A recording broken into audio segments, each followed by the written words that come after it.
The Honorable, the President.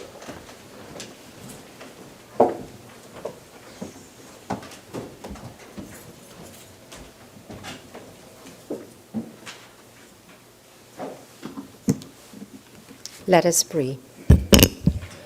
Almighty God, we willingly acknowledge you as the supreme being, most gracious and most merciful. Look down, we beseech you, on us who are members of this Senate, and deign to assist us in the duties that we have to perform on behalf of our beloved country of Trinidad and Tobago. Open our eyes to see the truth and help us to accept it with all its implications into our lives.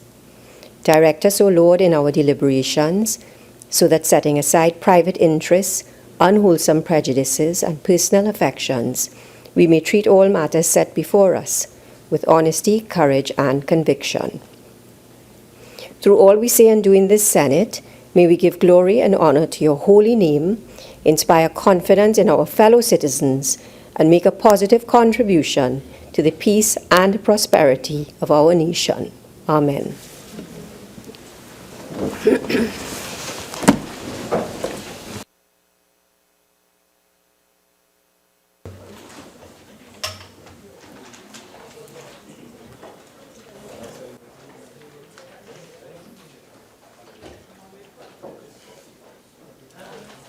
Announcements by the President.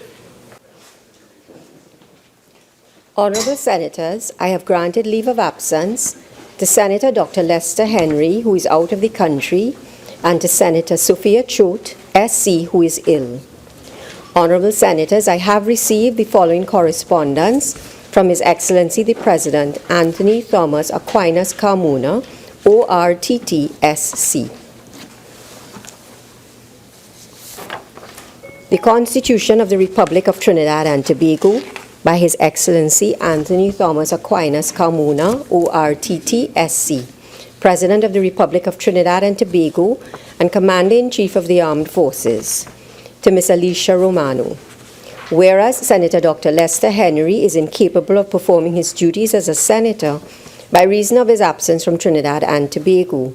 Now, therefore, I, Anthony Thomas Aquinas Carmona, President as aforesaid, in exercise of the power vested in me by Section 44(1)(a) and Section 44(4)(a) of the Constitution of the Republic of Trinidad and Tobago, do hereby appoint you, Alicia Romano, to be temporarily a member of the Senate with effect from the 1st of June 2017 and continuing during the absence from Trinidad and Tobago of the said Senator Henry.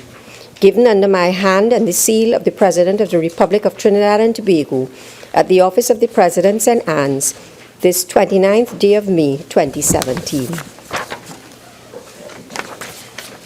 To Mr. John Heath.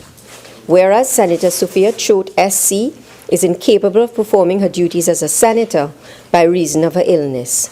Now, therefore, I, Anthony Thomas Aquinas Carmona, President as aforesaid, in exercise of the power vested in me by Section 44(1)(b) and Section 44(4)(c) of the Constitution of the Republic of Trinidad and Tobago, do hereby appoint you, John Heath, to be temporarily a member of the Senate with effect from the 1st of June 2017 and continuing during the absence by reason of illness of the said Senator Sophia Choate, SC, given under my hand and the seal of the President of the Republic of Trinidad and Tobago at the office of the President St. Anne's this first day of June 2017. Honorable Senators are required to take the oath.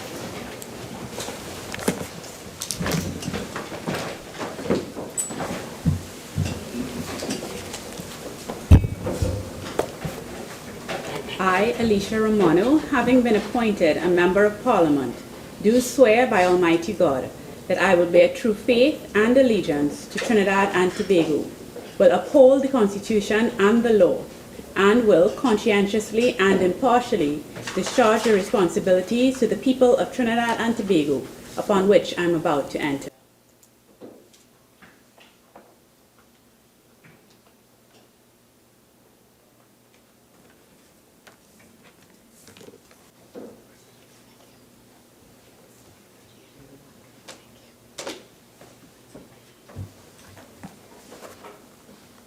I, John Heath, having been appointed a Member of Parliament, do swear by Almighty God that I will bear true faith and allegiance to Trinidad and Tobago, will uphold the Constitution and the law, and will conscientiously and impartially discharge the responsibilities to the people of Trinidad and Tobago upon which I am about to enter.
Honorable Senators, I have received the following correspondence from the Speaker of the House of Representatives in relation to the establishment of the Joint Select Committees. June the 1st, 2017. Dear President of the Senate, establishment of Joint Select Committees. At a sitting held on Wednesday, May the 31st, 2017, the House of Representatives agreed to the following resolutions. 1.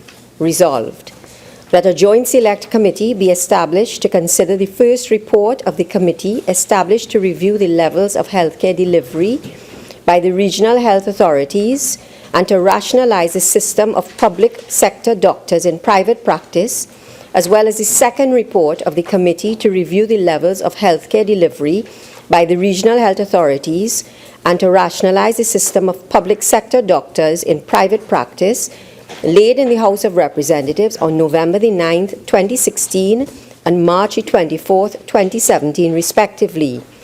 That this committee be mandated to A. Review and analyze the reports, B. Consider the findings and recommendations contained in the reports, and C. Report its observations and recommendations no later than June the 30th, 2017. 2. Resolved, that a Joint Select Committee be established to consider the draft National Development Strategy 2016 to 2030, Vision 2030, that this Joint Select Committee be mandated to A. Review and analyze the draft National Development Strategy 2016 to 2030, Vision 2030, B. Consider the recommendations contained in the draft National Development Strategy 2016 to 2030, Vision 2030, and C. Report its recommendations for the development of a National Development Plan no later than June the 21st, 2017. I respectfully request that the Senate be informed of these decisions at the earliest convenience, please. Respectfully, Bridget Mary Anisette George, Speaker. Bills brought from the House of Representatives on the supplemental order paper, the Bill Access to Bail Amendment Bill 2017 in the name of the Attorney General. Petitions, papers. Acting Leader of Government Business. Thank you, Madam President. I have the honor to lay on the table the following papers as listed on the order paper and supplemental order paper in the names of the Minister of Finance, the Minister of National Security, the Minister of Public Administration and Communications, the Minister of Education, and the Minister of Planning and Development. The audited financial statements of Invest TT Limited for the year ended September 30th, 2014. The annual audited financial statements of the University of Trinidad and Tobago for the year ended September 30th, 2013. The annual administrative report of the Ministry of National Security for the fiscal year 2014. The annual administrative report of the Ministry of Science and Technology for the period October 1st, 2014 to September 30th, 2015. The annual administrative report of the Ministry of Tertiary Education and Skills Training for the period October 2014 to September 2015. The annual administrative report of the National Institution of Higher Education, Research, Science and Technology, NIHRS, for the fiscal year 2014 to 2015. The administrative report of the National Training Agency for the fiscal year 2013 to 2014. The administrative report of the Youth Training and Employment Partnership Program Limited for the fiscal year 2014 to 2015. The administrative report of the University of Trinidad and Tobago for the period October 2014 to September 2015.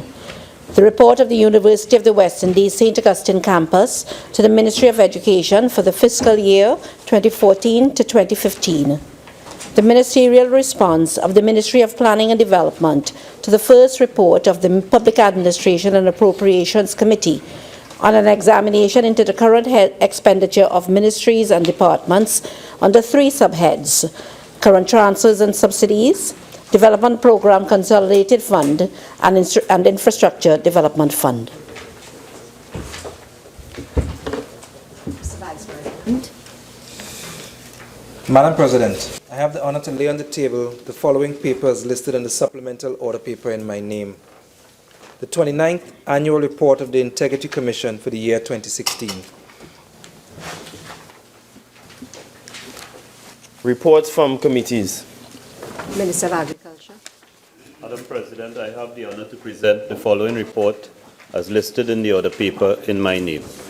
The second report of the Joint Select Committee on Finance and Legal Affairs, second session 2016-2017, 11th Parliament, on an inquiry into food fraud in Trinidad and Tobago. Thank you.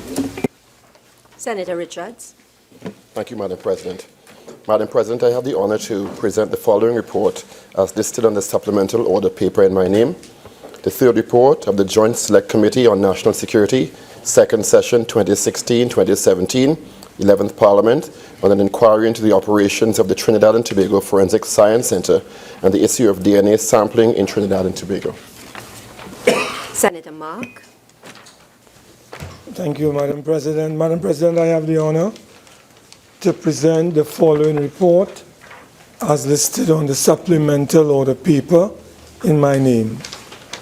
The 7th report of the Public Accounts Enterprises Committee, second session 2016-2017 of the 11th Parliament on the examination of the audited accounts, balance sheet, and other financial statements of the Estate Management and Business Development Company Limited, EMBD, for the financial year 2008 to 2010.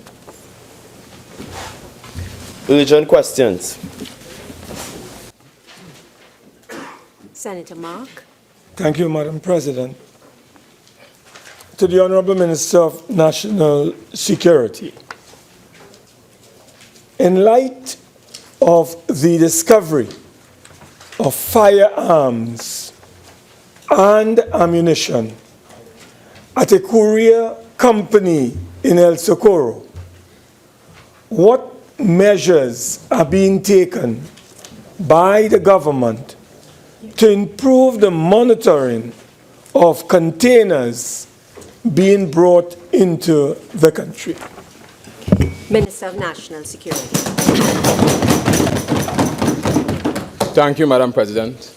Madam President, allow me first of all to extend my, on behalf of the people of Trinidad and Tobago, our sincerest appreciation for the hard work and dedication of the agencies of national security working together with members of the Customs and Excise who have been able to discover the arms and ammunition recently mentioned in the media. With respect to the question, the Ministry of National Security continues to work with the Ministry of Finance, in particular the Customs and Excise Division, and in particular the Preventative Branch, with respect to security in the ports of Trinidad and Tobago.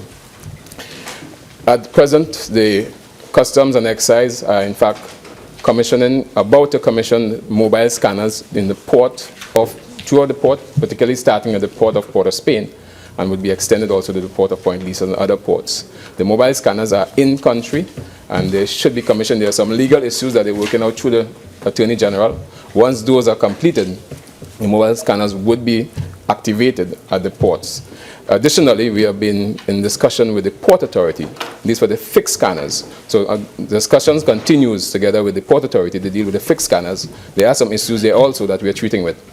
Again, I mentioned that the Ministry of National Security continues to work with these agencies, Ministry of Finance, the Customs and Excise, and the Port Authority to deal with scanners. I also want to mention that in addition to that, recently we have included the Comptroller of Customs as part of the strategic operations team, which comprises the Commissioner of Police, the Chief of Defence Staff, Director of Strategic Services Agency. So we've included the Comptroller of Customs, who attends those meetings on a weekly basis with us.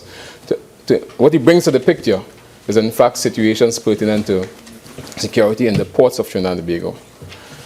Coming out of our Joint Border Protection Agency study, there's a recommendation to establish a Joint Border Protection Task Force. Thank you very much. Senator Mark.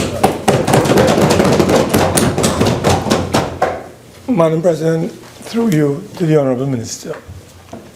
Could the Honourable Minister indicate to this Senate whether any proper audit has been done having regard to the fact that these arms and ammunition were discovered at this particular courier company, to determine, Madam President, whether any arms and ammunition might have slipped through the port and gone into criminal hands in this country. Could you apprise this Senate whether you are convinced that what you have discovered was the amount that, came into the country? Minister of National Security. Madam President, the matter is being thoroughly investigated by members of Trinidad and Tobago Police Service and other agencies of national security. Madam President, could the Honourable Minister also... I heard somebody grumbling in the back. Is it Faris Alwari? Okay, sorry, I heard somebody noise. Madam, may I address you? Could I ask the Honourable Minister of National Security, in the absence of fixed scanners, as I heard you mention a short while ago, and the imminent establishment of mobile scanners at the port, would you want to share with us, given the absence of fixed scanners at the port, what steps are being taken by the Ministry of National Security to have that situation rectified? Minister of National Security. Madam President, again I reiterate that the Ministry of National Security continues to work with the Ministry of Finance, in particular the Customs and Excise branch, with respect to security in the ports of Trinidad and Tobago. At present, they have been advised, have been informed, and that's based on our operations meeting from the Comptroller of Customs, that at present they utilize the K9 and the physical presence of the guards and the Customs preventative branch with respect to searches at this point in time. That would be enhanced with the scanners once they come on board. Next question, Senator Mark. Thank you, Madam President. To the Honourable Minister of Works and Transport, in light of the Port Authority of Trinidad and Tobago's decision to take the T&T Spirit out of service during the period June the 5th to July the 7th, 2017, what measures has the government put in place to ensure that travelers between the islands are not adversely affected? Minister of Works and Transport. Thank you, Madam President. In light of the decision taken by the Port Authority of Trinidad and Tobago to take the T&T Spirit out of service during the period June 5th to July 7, 2017, the following measures would be used. The Port Authority is in its final negotiations for a vessel to be charter hire for 6 months with the option to renew for a further 6 months. It is a usual practice that when one vessel goes on dry dock, the other vessel takes up the slack. In this instance, it is the vessel the TNT Express. Additionally, the water taxi will also be used to supply sailing as and when required. Thank you. Senator Mark. Madam President, could the Minister indicate to us whether the TNT Express, along with the water taxi, would be adequate to transport the travelers who would be using, Madam President, the sea bridge, particularly during the period that the Spirit would be on dry dock? Minister of Works and Transport. Thank you, Madam President. Madam President, this is not the first time that one vessel comes out to go on dry dock. And as I said before, normally the other vessel will take up the slack. In this case, we are bringing on the water taxi, which is additional service. And I did indicate that the Port Authority is in its final stage of negotiation to have another vessel here on a 6-month charter hire. Thank you. Senator Amin. Madam President, has the Minister or has the government given consideration to increasing the number of flights to Tobago or any adjustment in the fees to accommodate passengers who would normally travel on the sea bridge but would have to resort to using the air bridge based on the interruption in the service? Minister of Works and Transport. Again, Madam President, this is not the first time this is happening.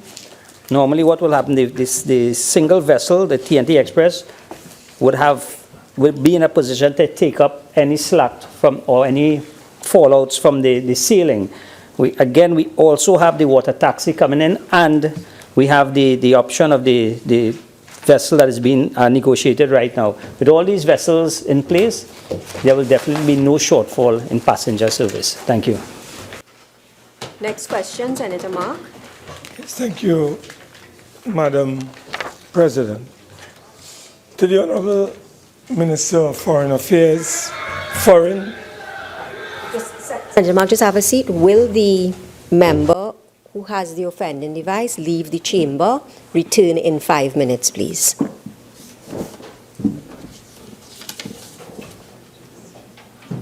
Senator Mark, continue. To the Honorable Minister of Foreign and CARICOM Affairs, given the Prime Minister's call for the removal of the Secretary General of the Organization of American States, what action is the government intending to take to ensure the said removal of the Secretary General? Minister of Foreign and CARICOM Affairs. Thank you very much, Madam President. I'm somewhat wary to give guarantees to the honorable member. As a bona fide member of the Organization of American States, Trinidad and Tobago participates in its proceedings and makes contributions on matters of concern that are treated in that body, meaning the Organization of American States. By way of clarification, Madam President, the Secretary General, meaning the head of the OAS, had made what can be considered as disparaging comments, euphemistically put, relative to the President of Venezuela. Trinidad and Tobago is of the view that due respect, courtesy, together is due to heads of state, heads of government, and accordingly we would have made comments in different fora about this situation. That is all I would want to share with the honorable member at this time. Thanks. Honorable Senators, the time for urgent questions has expired. Is it the wish of the Senate that we just go through and finish the urgent questions? Yes? Senator Ma? Thank you. Thank you very much, Madam, and I want to thank my colleagues as well. Madam President, could the Honourable Minister indicate to this Senate whether the Prime Minister of the Republic of Trinidad and Tobago did in fact make a statement that Trinidad and Tobago intends to take measures to have the Secretary General of the OAS removed from office? That is what the question is asking. Minister of Foreign and CARICOM Affairs. I am persuaded that the honourable member would be privy to the same type of information that his question treats with. Thank you.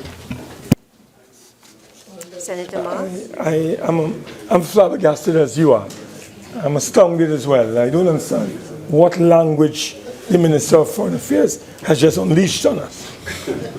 Madam President, may I ask of the Honourable Minister of Foreign Affairs whether it is the intention of the government of Trinidad and Tobago to work closely with its CARICOM colleagues and allies to address and rectify the situation involving the Secretary General of the OAS. Madam President. Minister of Foreign and CARICOM. Thank you very much, Madam President. On an ongoing basis, Trinidad and Tobago works closely with its CARICOM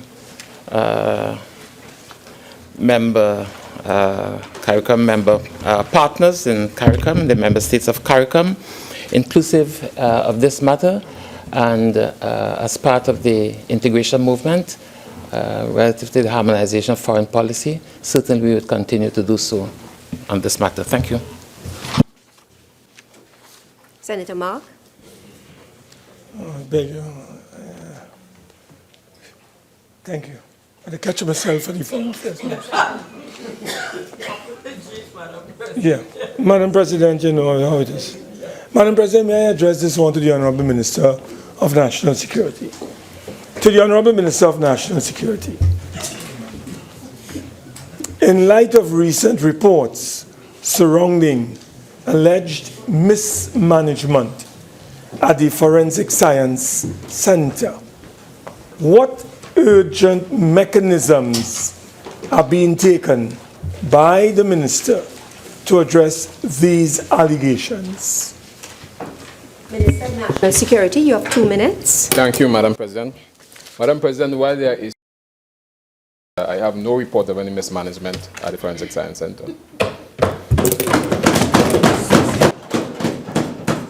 Honourable President, could the Honourable Minister indicate whether the forensic scientist or the gentleman who works at the Forensic Science Center, I think his name is Valerie Alexandrov, are you aware that he has been complaining about the mismanagement that has occurred at the Forensic Center, where he alone has to be attending to hundreds of bodies without the relevant attendance in service? Are you aware of this, the Honourable Minister of National Security? Minister of National Security. Madam President, I think it's well known that Dr. Alexandrov has made certain issues publicly, and not now, for the past 10 years or so. Within recent time, however, I can say to this House that we have been addressing the issues. I met with Dr. Alexandrov, I met with the director, and we're addressing the issues raised to treat with them, Madam President. Madam President, would the Honourable Minister indicate whether the number of attendants per 100 bodies, as outlined by Dr. Alexandrov, 1 for every 100 bodies, now there are 4, and he has to attend to 1,200 of them. What steps are being taken by the Ministry of National Security to address the engagement of attendants in terms of this particular allegation made by the particular individual? Madam President. Senator Mark, I won't allow that question. Question This questions for oral answer. Committee of Government Business. Madam President, I'm pleased to say that the government is in a position to answer questions number 85 and 86. However, the government is seeking a deferral of 2 weeks on question number 82. And Madam, I crave your indulgence, Madam President. It is at the sitting on May 23, 2017, a 2-week deferral to question 71 was requested of the Senate, and following this, the member in whose name the question was filed invoked Standing Order 2715. Madam President, the response to the question has since been approved, and the Minister of Planning and Development is here today to answer this question. Thank you. Madam President, may I inquire of you? A question has been approved by you, 21 days, which is an enormously, inordinately long period of time, has passed, and we are being asked by the leader, acting leader, to have a particular question postponed or not answered and deferred for 2 weeks. Madam President, I would like you to rule on this matter because I think it's absurd. Mark, as you're well aware, Standing Order 27 sub 14 allows for a question to be deferred for 14 days. That is what has been sought, and that is what is being granted. So question number 82 is deferred for 14 days. I hope you'll answer it.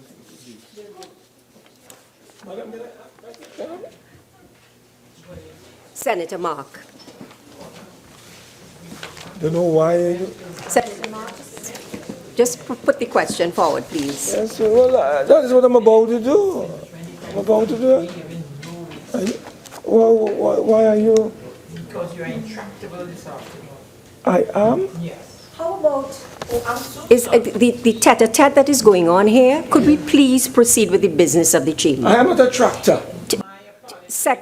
Question number 85, Senator Mark, please pose it to the minister. Yeah, I'm not a tractor. No, well, you are from Iraq. Senator Mark. Oh, sorry. Clearly, please have a seat. It's either you are interested in posing the question that is on the order paper to the minister, or I will move on to the next question. No, I'm certainly interested, ma'am. Continue. With your leave, I shall proceed. Would you protect me? Thank you, Senator Good. Mark. Please proceed. Thank you. Madam President, question number 85 to the distinguished Honorable Minister of Housing and Urban Development. Minister of Housing and Urban Development. Madam President, I thank you for the opportunity to answer the question, and I thank the Honourable Senator for his interest. The Trinidad and Tobago Housing Development Corporation has worked and continues to work closely with the Ministry of National Security and the Trinidad and Tobago Police Service in addressing the issue of crime in HDC's housing communities. The HDC and the police joined forces to establish the Duncan Street Police Post at number 64 Duncan Street. This post was officially opened and handed over on October 17, 2013, and provides residents of the district which includes communities managed by the HDC, namely Duncan Street, Nelson Street, Prince Street, and George Street, with round-the-clock policing and security. The HDC built and furnished number 64 Duncan Street, which is a 4-story structure, and offered it to the police as a means of ensuring all residents, inclusive of the elderly, can access the police service 24 hours per day. Residents have been provided with the contact numbers for the police post, and officers patrol the communities regularly. The building is outfitted with advanced digital surveillance technology, a mediation space, and a homework center for residents of the surrounding communities. Since its establishment, there has been a significant reduction in the occurrence of criminal activity in the community. Thank you. Madam President, could I ask the Honourable Minister whether he is aware of the displacement of the elderly by criminal elements on Duncan Street and Nelson Street Are you aware of that, Madam President? Minister. Thank you, Madam President. I am not aware of the displacement of elderly residents of HC communities by the criminal element. In any event, Madam President, the protection of all citizens is a matter for the Trinidad and Tobago Police Service. Senator Mark. Madam President, can I further inquire of the distinguished Honorable Minister whether he has been made aware of pensioners who live on Nelson Street in the flats, in the plannings, have been thrown out of their flats, and those flats have been taken over by criminal elements in this country? Are you aware of this, Honorable Minister? If I'm not mistaken, that was your first supplementary question, wasn't it? Isn't it? Well, I asked Madam President. He said he talked about police, and so I'm asking him about pensioners, because you know the elderly, they have not qualified yet for pension. I won't allow that second supplementary question. You can ask another. Okay. Could I ask the Honorable Minister whether he's in possession of any reports concerning citizens who may have been victims of those criminal elements in the Nelson Street, George Street area, in which citizens occupying HDC premises have been kicked out, removed, forcibly removed from their renting or rental spaces. Could you tell us if you're aware, or have you received any reports to that effect? Minister. Thank you, Madam President. Madam President, I am not aware, nor am I in possession personally of any such report. However, if such a report does exist, I would be very grateful if the Honourable Senator would make that available to me and as well make it available to the police.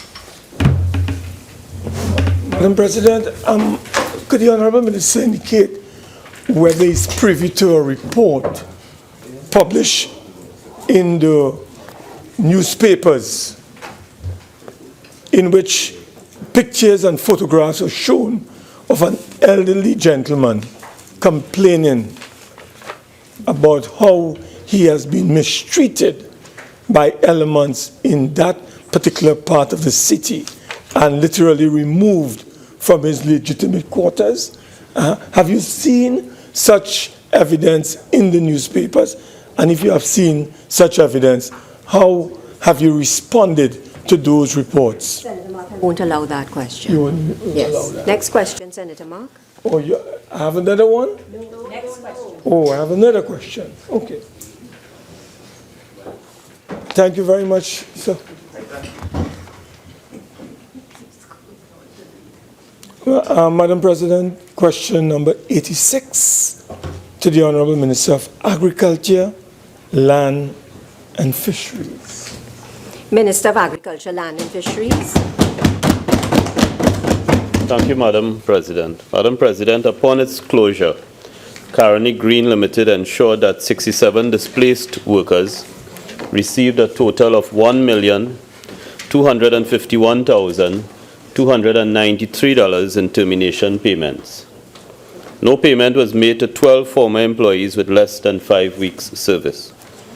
Madam President, these 79 former employees are eligible for the support provided by the Ministry of Labour and Small Enterprise Development. In particular, displaced workers are eligible.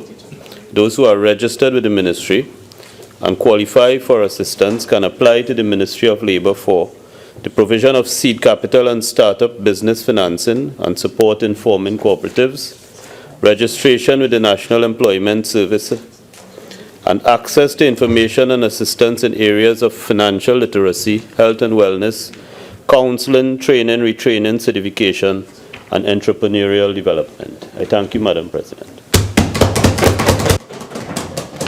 Madam President, could the Honourable Minister indicate to us what formula was used in arriving at the retrenchment benefits for the workers, those displaced workers?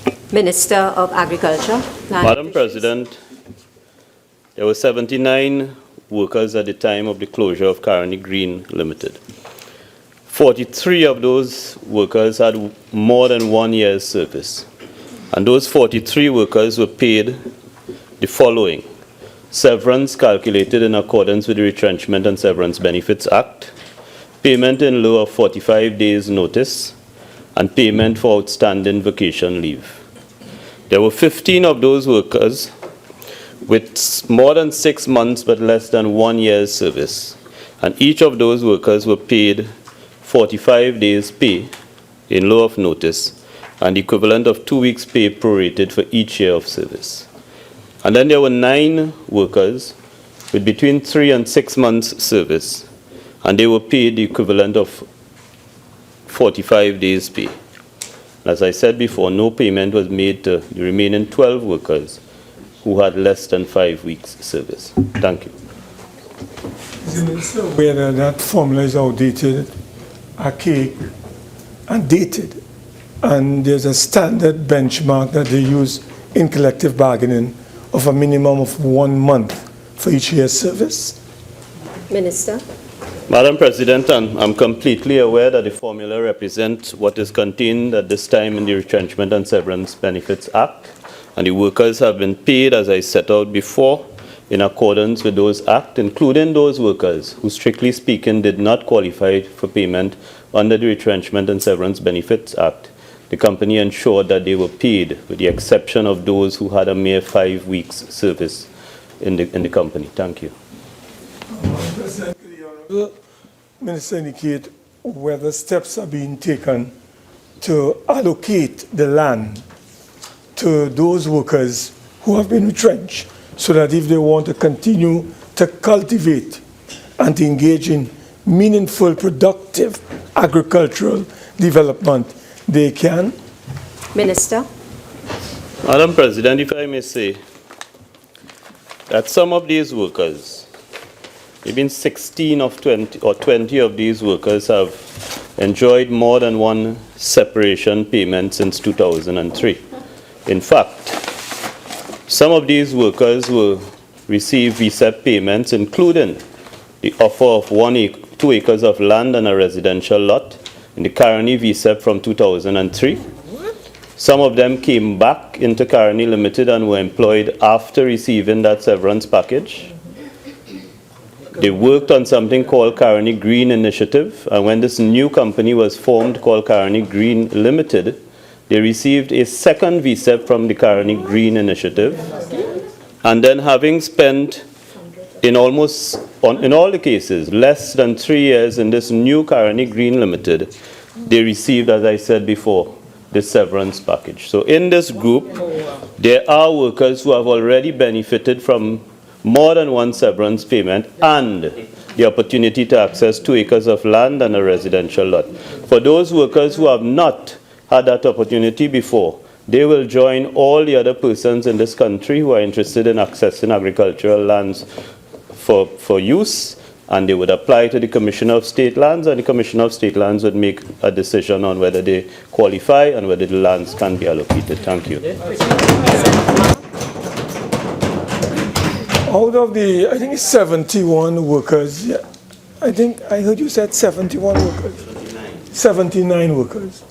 Would you care to share with us, Honourable Senate, how many of the 79 that you mentioned enjoy all those benefits, and how many will have to join the line, like any citizen of this country, if they're interested in accessing the very land to cultivate and to engage in productive activity? Are you in a position to provide us with that information? Madam President, I'll be happy to provide that response in writing to the House. Senator Richards. Thank you, Madam President. Just may I put on the record through you the receipt of the response by the Honourable Minister of Planning and Development, and the appreciation and the response is satisfactory. Question number 71 to the Minister of Planning and Development. Minister of Planning and Development. Thank you very much, Madam President. Madam President, a number of systems or processes are in place to ensure compliance with building codes in Trinidad and Tobago, prior, during, and after construction. Madam President, prior to construction, the processes or systems are as follows. 1. An application for the grant of planning permission made to the Town and Country Planning Division for the erection of any building requires that relevant scaled, structural, or civil drawings, together with appropriate calculations, must accompany the application. This must also be stamped by a qualified and registered engineer. At the Town and Country Planning Division, the application is assessed mainly on land use, planning grounds, and site development standards, after which a determination is made. 2. After approval is granted at the Town and Country Planning Division, a copy of the Notice of Grant of Planning Permission, which is attached to the approved plans, is forwarded to the relevant municipal corporation in Trinidad and to the Tobago House of Assembly in Tobago. The technical staff at these agencies continue the assessment of the proposed building using the Trinidad and Tobago Bureau of Standards Guide to the Design and Construction of Small Buildings, TTS 599, 2006. 3. Applications which are not to code are refused or returned to applicants to address defects. 4. All proposals for public buildings are referred for assessment to the city engineer, regional corporation engineer, or the chief designs engineer of the Ministry of Works and Transport in Trinidad, the Fire Services Department, and to the Tobago House of Assembly in Tobago. It is important to note that for public buildings, the Construction Division of the Ministry of Works and Transport also provides a structural assessment of buildings utilizing the International Building Code. Excuse me. The International Building Code is a model building code developed by the International Code Council, and it has been adopted and used as a base code standard throughout most of the United States of America. Madam President, during construction, the issuance of final building and construction approvals from the municipal corporations is subject to all structural designs and building and engineering constructions being in conformity with relevant requirements stipulated by all the regulatory agencies listed in the Town and Country Planning Division's Notice of Planning Permission approval. The building inspector and engineers of the municipalities are expected to ensure that due diligence is observed with respect to the development undertaken and that the development conforms to prevailing codes prior to issuing the completion certificate. Under the EMA, through a list of designated activities, proposals for the erection of buildings may require a certificate of environmental clearance from the EMA. The EMA also monitors the development during the course of construction. Madam President, after construction, enforcement procedures at the Town and Country Planning Division are also used to ensure compliance. In fact, Section 16(1) of the Town and Country Planning Act, Chapter 3501, makes provisions for the enforcement of planning control within the statutory period of 4 years, where development occurs without the grant of planning permission. Where development is undertaken contrary to approved plans or where there is non-compliance with any conditions outlined in the grant of planning permission, the Act can be enforced. The main functions of the enforcement unit of the Ministry of Planning and Development, Town and Country Planning Division, involve but are not limited to attending to complaints received from the members of the public, state agencies, the Office of the Ombudsman, attorneys at law, and/or staff of the Town and Country Planning Division in their ongoing work of monitoring unauthorized development. Reports of unauthorized development are processed in accordance with regulations Minister, outlined. Your time is up. Thank you, ma'am. Senator Richards. Thank you, Madam President. Madam President, through you, is the Minister aware of concerns from the municipal corporations in terms of the disparity in the number of inspectors available to inspect the large numbers of applications in terms of new developments and or private dwelling extensions that sometimes they're unable to meet the needs and the demands? Sir? Thank you very kindly, Madam President. Madam President, I am glad that this supplemental question has been asked,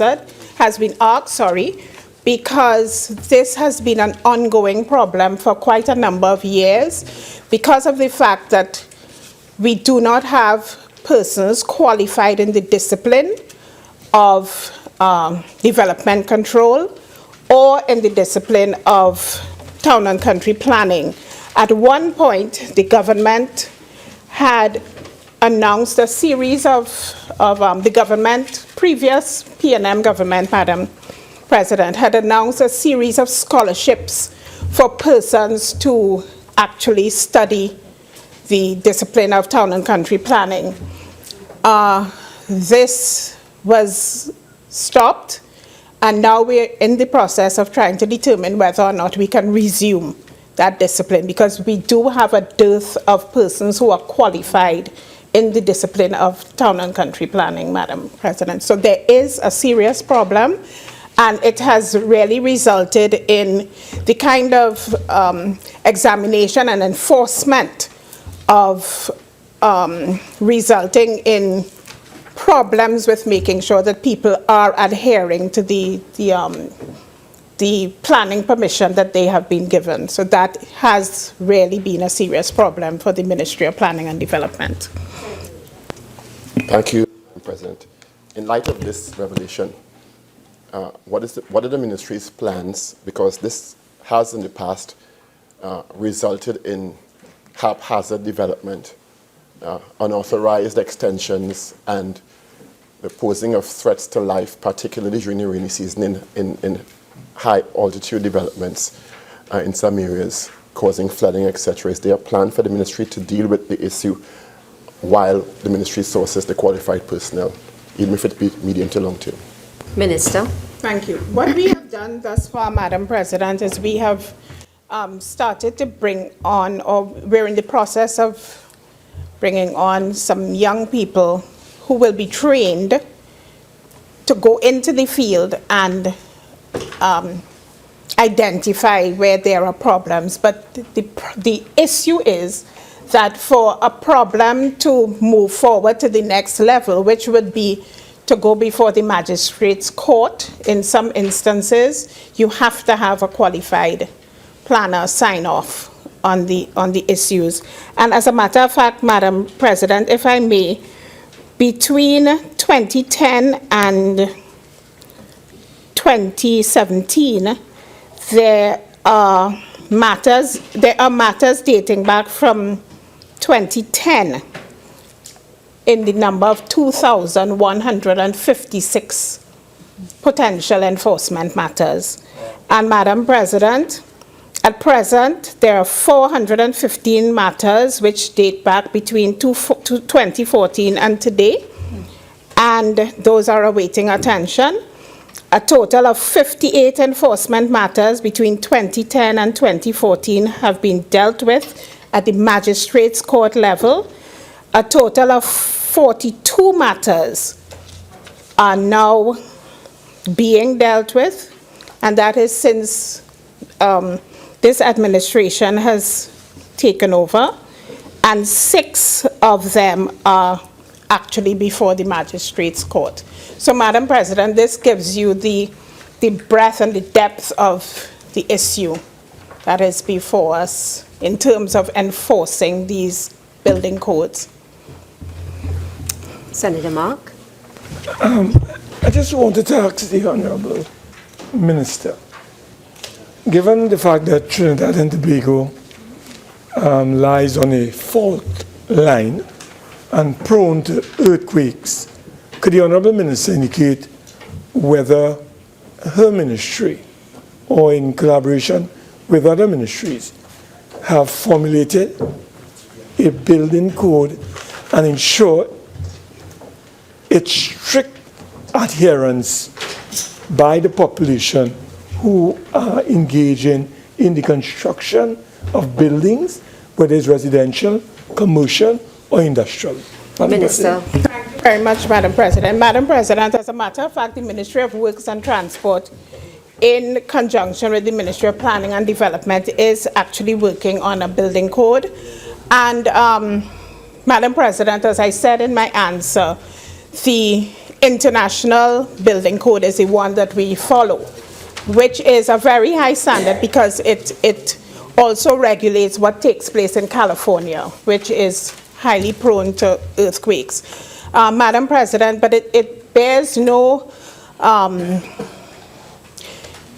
it does not work in the interest of the public when public buildings are also built on fault lines like the Couva Hospital. You know, so Madam President, we are hoping that government agencies will adhere to the building codes that are established already within the Ministry of Works and Transport, but we are looking at updating those codes and we are working together on that. Las Alturas was not amongst those.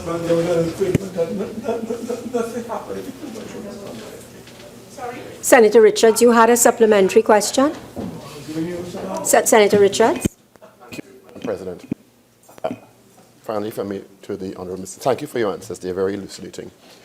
In light of this, is there an assessment being done by the ministry also in terms of the examination of public buildings to identify those that may be at risk if natural disasters or natural events may occur, in the option of possibly presenting loss of life if that unfortunate event were to occur?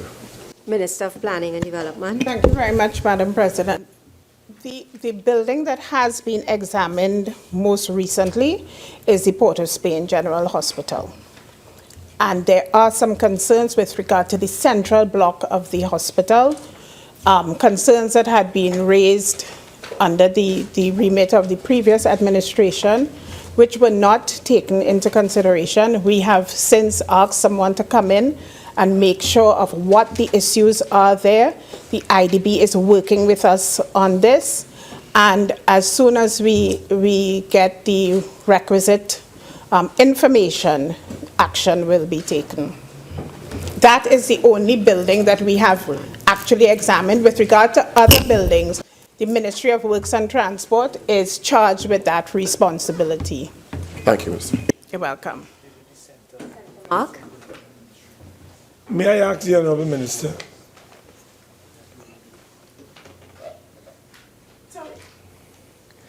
May I ask the Honourable Minister, through you, Madam President, in light of the Couva Children's Hospital being placed on a fault line, could you inform the Senate what steps or measures the government of Trinidad and Tobago has taken to ensure that the necessary reinforcement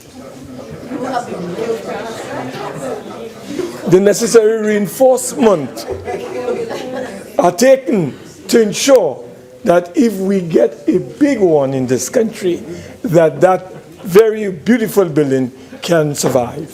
Minister of Planning and Development. Thank you very much, Madam Speaker. Madam President, I apologize. What we will do is what we did with regard to the Ministry of Agriculture. That was also built on very unstable ground by the last administration.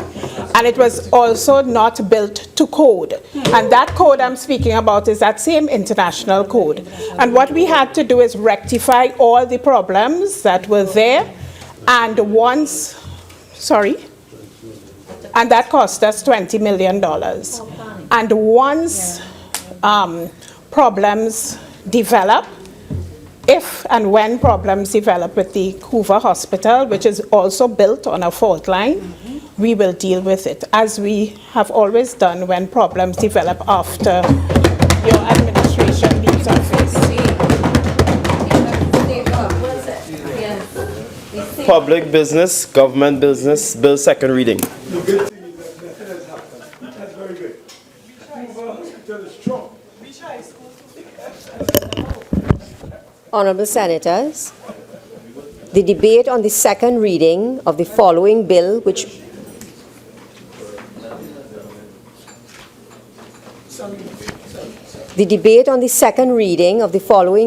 was in progress when the Senate adjourned on Tuesday, May the 2nd, 2017, will be resumed.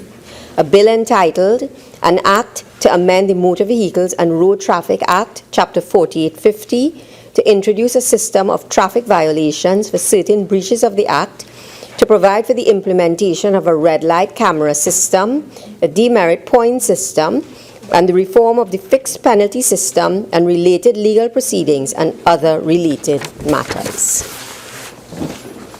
Senator Shrikissoon.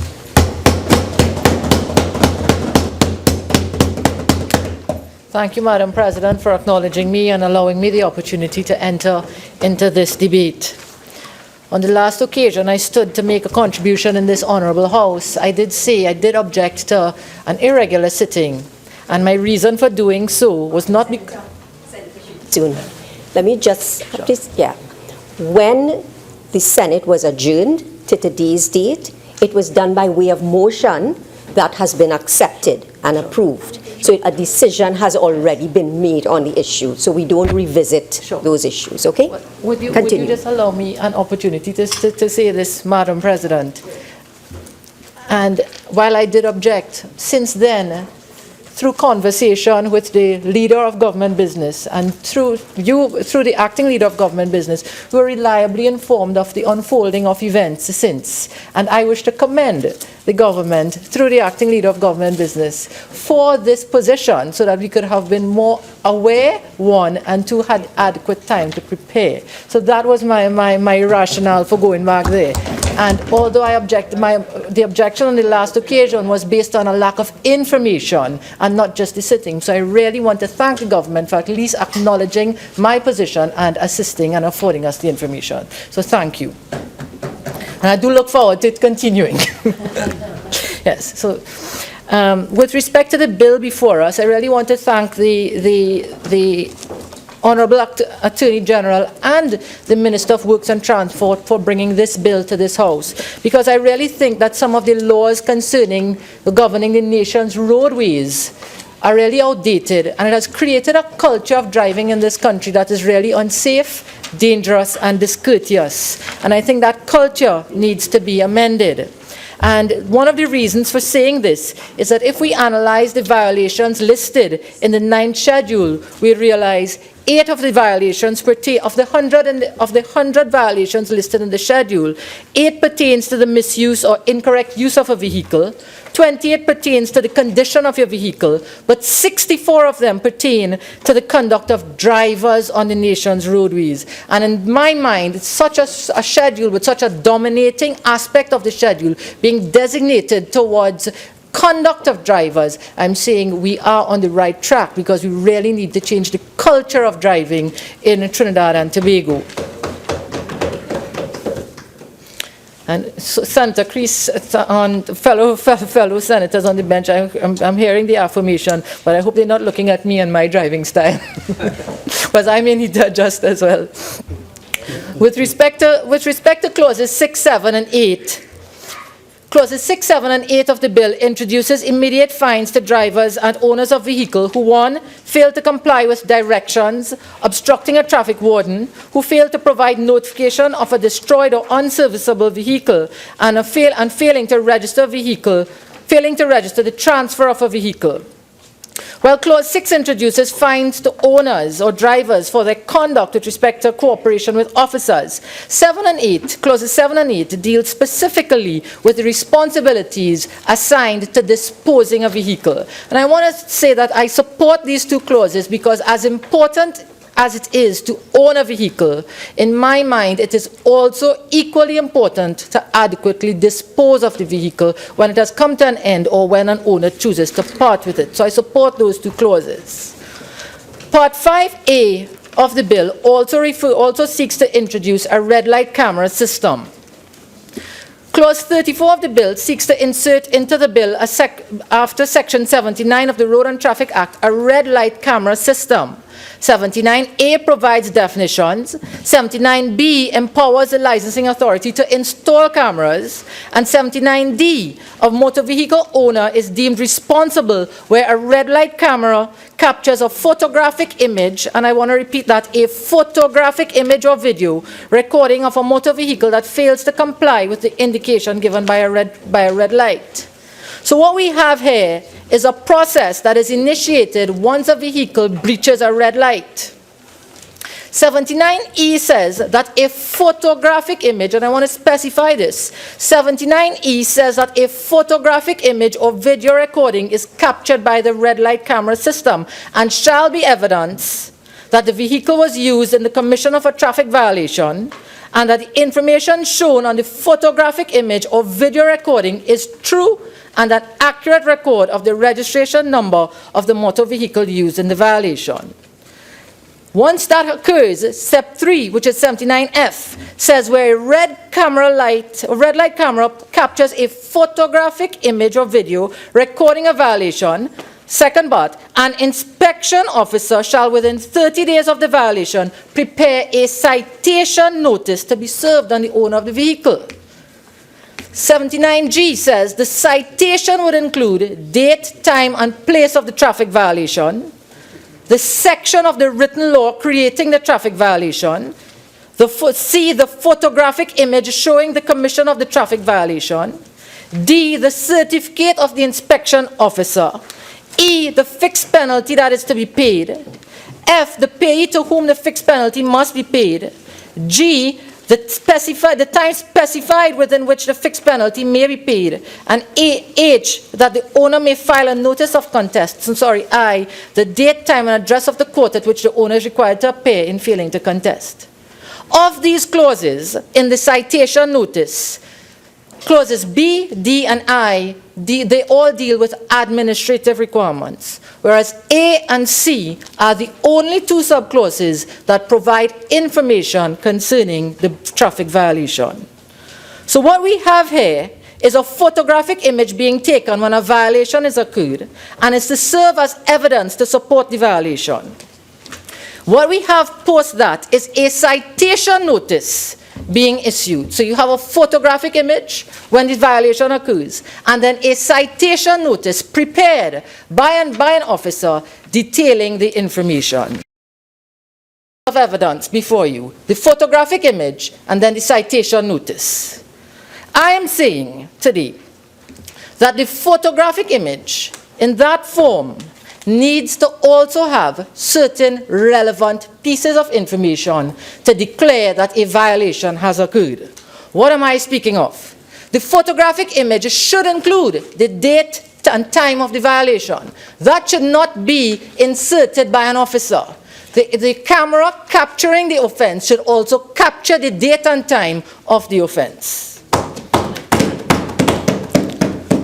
How long was the red light showing before the violation occurred? Was it a second? Was it 2 seconds? Was it 10 seconds? If the violation occurred 1 second after the traffic light had changed red, would you really be charging someone for that? How long was the amber light on display? How long was the amber light on display before it changed to red? Sometimes we have an intersection large enough where if the traffic light, amber light is too short, the duration, you can actually be caught in the turn while the light changes. Which lane was the vehicle occupying? If you just picture the traffic light system at Bagwan Sings at Piarco Junction, there's so many different lanes there. Which lane was the vehicle occupying? Which lane was the vehicle turning, or which direction the vehicle was turning to? What was the speed of the vehicle at the time? Was it rushing through? Yes. And I think those are critical pieces of information that you need to give to the person that you're accusing of breaking a red light. A photographic image is showing something, and the rest of information being included by an inspection officer, in my mind, is insufficient to level an accusation. And I think that piece needs to be strengthened. 79.8 says, a citation notice prepared under 79F shall be served on each owner of the motor vehicle involved. 79F says, an inspection officer shall within 30 days prepare a citation notice. But 79H is saying, it shall be served. My question today, in terms of the legislation, is whose responsibility is it to serve? While the legislation is saying it will be served and it will be prepared, there is no specific authority in the legislation to say who has the responsibility to serve. And in the event the owner cannot be found, the legislation goes on to say that it shall be published. Which is the authority charged with the responsibility to serve or to publish? I don't know. And the legislation doesn't provide it for me. 79J talks about, highlights two grounds for contesting the violation. The vehicle was stolen, or he was not the owner of the motor vehicle at the time the traffic violation was committed. He was not the owner of the motor vehicle at the time the traffic violation was committed. 19.5 of the Parent Act allows a 7-day period for the transfer of a vehicle from one owner to the other. So it is a possibility that a vehicle could commit an offense between that transferring period. So that's why at the time the violation was committed is important. However, we have a situation in Trinidad where a lot of false plates are being used. So in this case, if an owner of a vehicle commits an offense, how is it that that owner is allowed to dispute that that vehicle is not his? And it's not just at the time of the traffic violation, but full stop. He was not the owner of the vehicle, and he should be allowed an opportunity to make that representation. 79K of the bill before us speaks to the proceedings for the traffic violation. I have a little concern with respect to the matter being listed in court or being contested. And in terms of the timeline, notice to contest has been filed by the owner of the motor vehicle within 30 days from the deemed date of service of the citation notice. And 79KB says a period of 3 months has elapsed from the last day on which the fixed penalty is payable. So a citation notice is issued 30 days after the violation has occurred. So if my timeline is correct, let's just say on January 1st an offense is committed. By January 30th the citation notice is served. He has 45 days now post the citation notice to pay. So that brings us to the middle of March. And if it is to be listed in court, 3 months post the last date's payable. So from the middle of March now, we're going to 3 months, which is the middle of June. I'm saying that if it is we want to change the driving culture, it is my view that that time lag is too large. And I want to propose that once the offending owner or driver commits an offense and does not pay the offense within the prescribed time, and does not contest, then immediately it should be listed. And not understanding the logic of the 3-month time period between the last date in which it is payable and the time listed in court. Why are we giving 3 additional months? I'm not sure, so I'm just asking. Coming back to the red light camera system. Functioning of the traffic signal. 79M says, in proceedings of a traffic violation under this part, a certificate on the citation notice signed by an inspection officer which states, the red light camera was operating accurately at the time the photographic image or video recording was captured.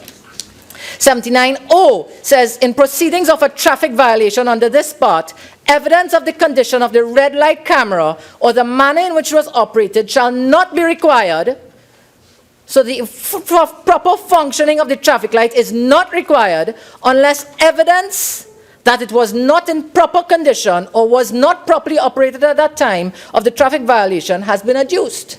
So we're saying here that we're going to charge an offender for breaking a traffic light, and it is that the only way he can contest it, or one way in which he can contest it, is if he's saying, but the traffic light was malfunctioning, and we've all had that experience. I am saying here, with respect to that, who is the person authorizing, or who is the person certifying that the traffic light was properly functioning?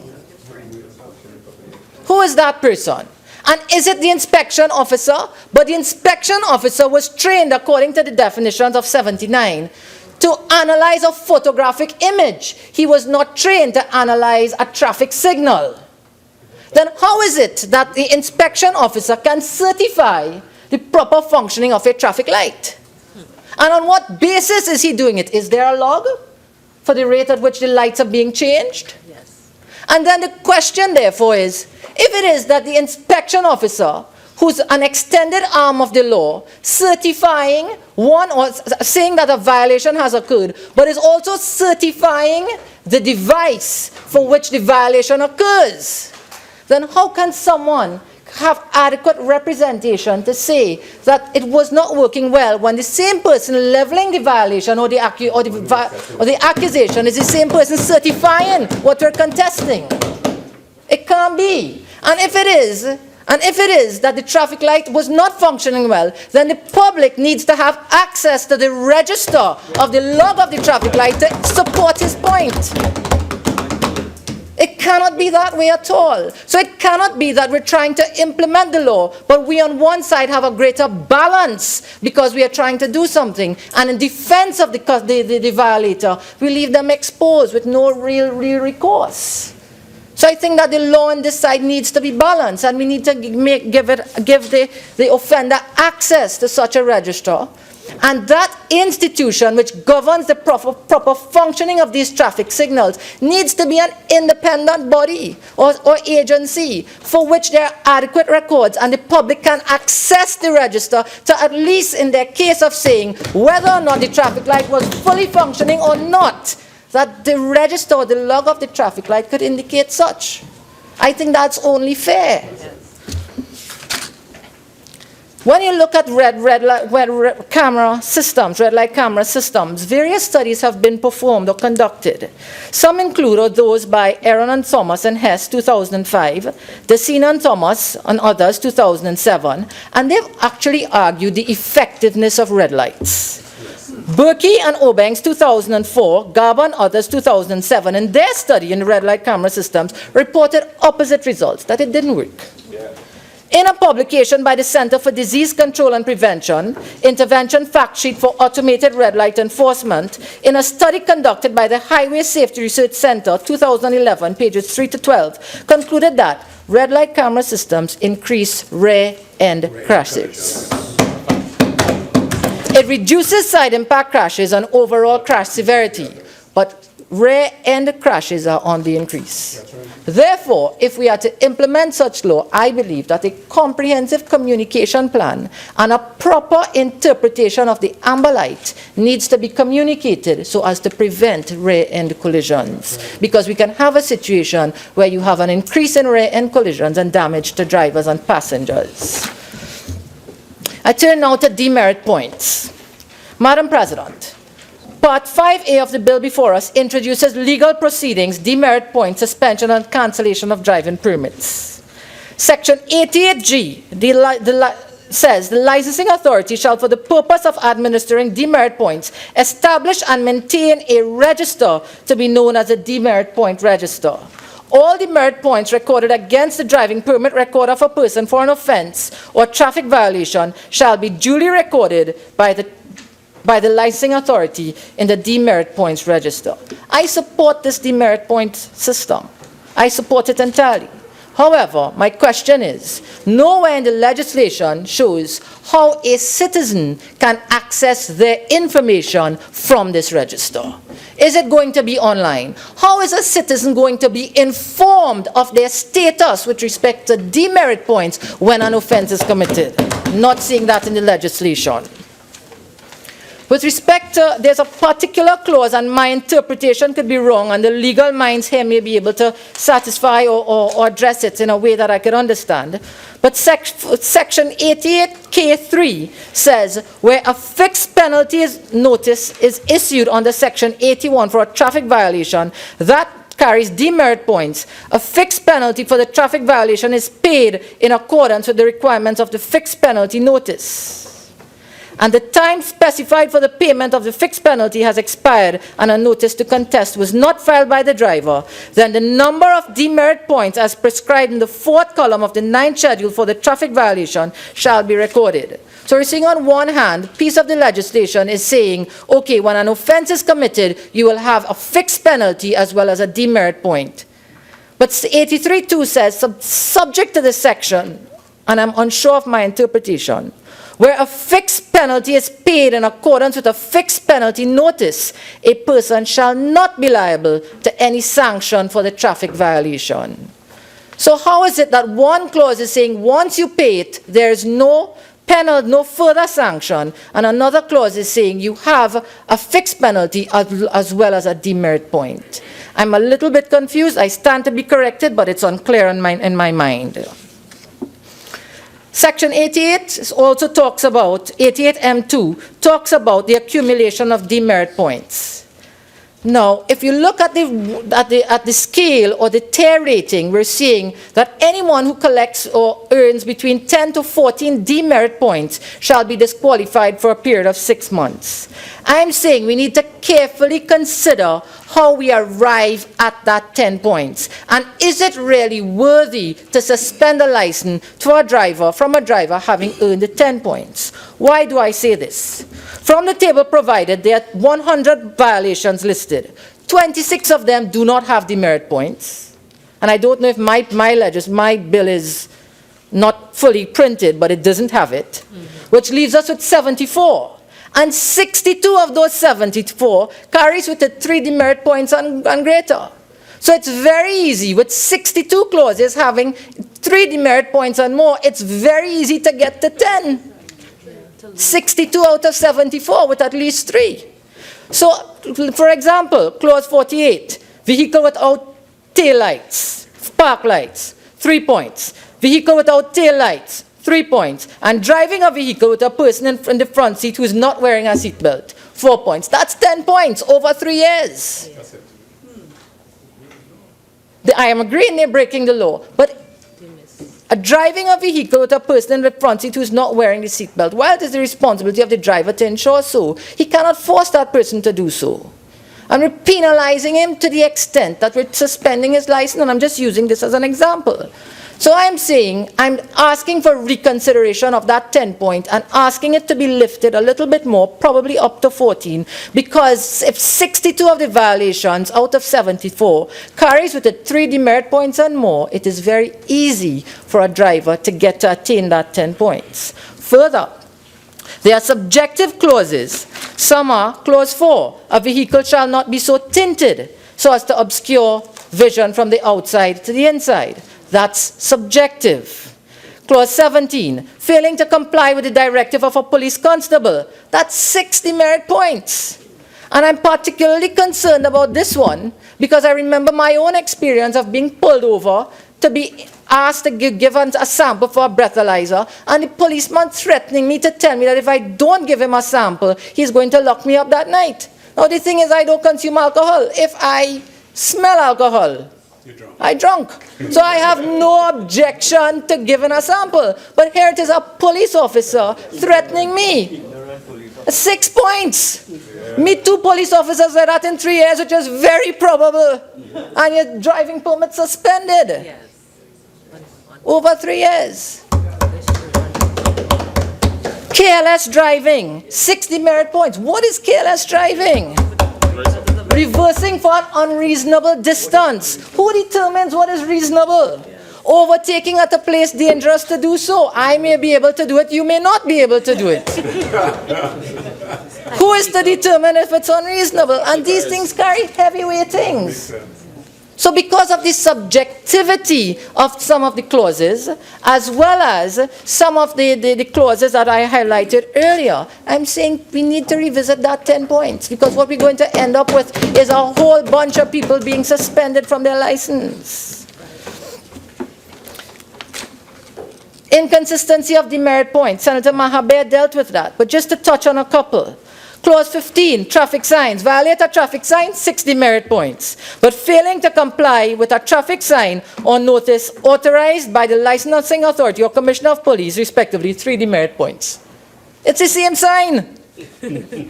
One carrying 6 demerit points, the other carrying 3. Failing to comply with a traffic signal, 3 demerit points. But failing to comply with a traffic sign, 6 demerit points. Which is worse? Something's wrong with the weighting here.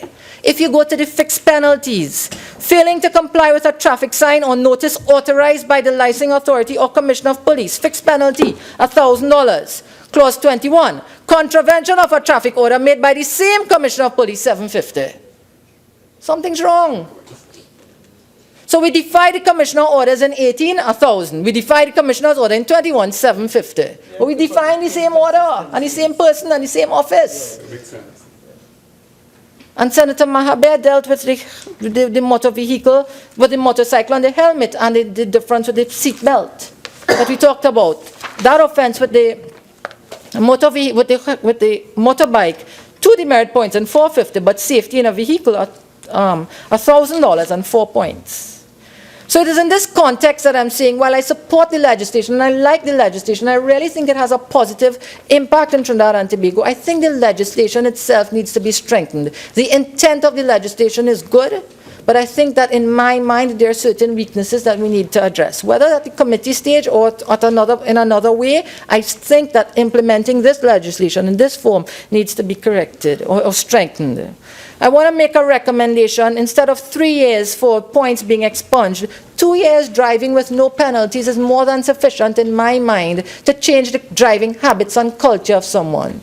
So rather than 3 years, accumulating 10 points in 3 years, if you could drive for 2 years without committing an offense, I think you're worthy enough to have at least some points expunged, especially, and if you want to add to it, let them take a defensive driving program or some element of community service to reduce this register.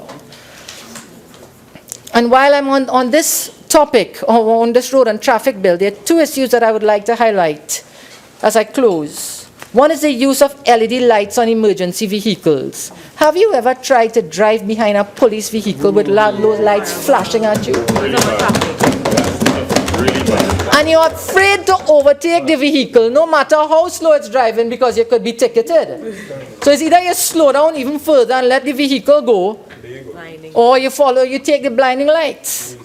And I'm saying here, in 2014, in August, emergency vehicle LED lighting, friend or foe, an article by Matthew Smith-Bright, American Public University System, says here, despite all of these efforts to warn oncoming motorists, it seems clear, based upon reviewed literature, that drivers are frequently distracted by things outside of their vehicle. Further research indicates a potential for LED lighting to be such a distraction, specifically as a result of the highly focused and intense light produced. In an article posted on the Daily Mail UK in February 2012, it says here, new strobe sirens fitted to police cars are so bright they are blinding motorists and causing accidents, a serving officer has claimed. So while we are trying to improve the illumination or to make the emergency vehicles more conspicuous, we are also contributing to damage on the roadways on that side. And the second issue I want to talk about is digital billboards. And I want to just quote from an article that says here, evidence mounts of distraction risks from digital billboards along roadways. An article by Paul Feldman on March 30th, 2016. Digital billboards clearly catch the eye of a passing motorist, but what is also increasingly clear is that such distractions can heighten safety risks in heavy traffic and other complex driving conditions, a long-time roadway researcher says. He says here, the latest research provides persuasive evidence that billboards, particularly digital billboards, take drivers' eyes off the road for dangerously long gazes. That's a problem, especially when the bright electronic displays change messages, which typically happens every 6 to 8 seconds. So while we are trying to improve road safety through legislating to create a different driving culture among our citizenry, as legislators, we also have to create an enabling environment for us to execute these laws. Emergency vehicles with LED lighting and digital billboards carrying high lumens in terms of its brightness are also risks that we need to address. I find it very distracting when I'm driving from north to south. When you approach Chagonas, there's this big digital billboard that just flashes at you, and especially when the background is white light, it's very distracting, and you have to be careful.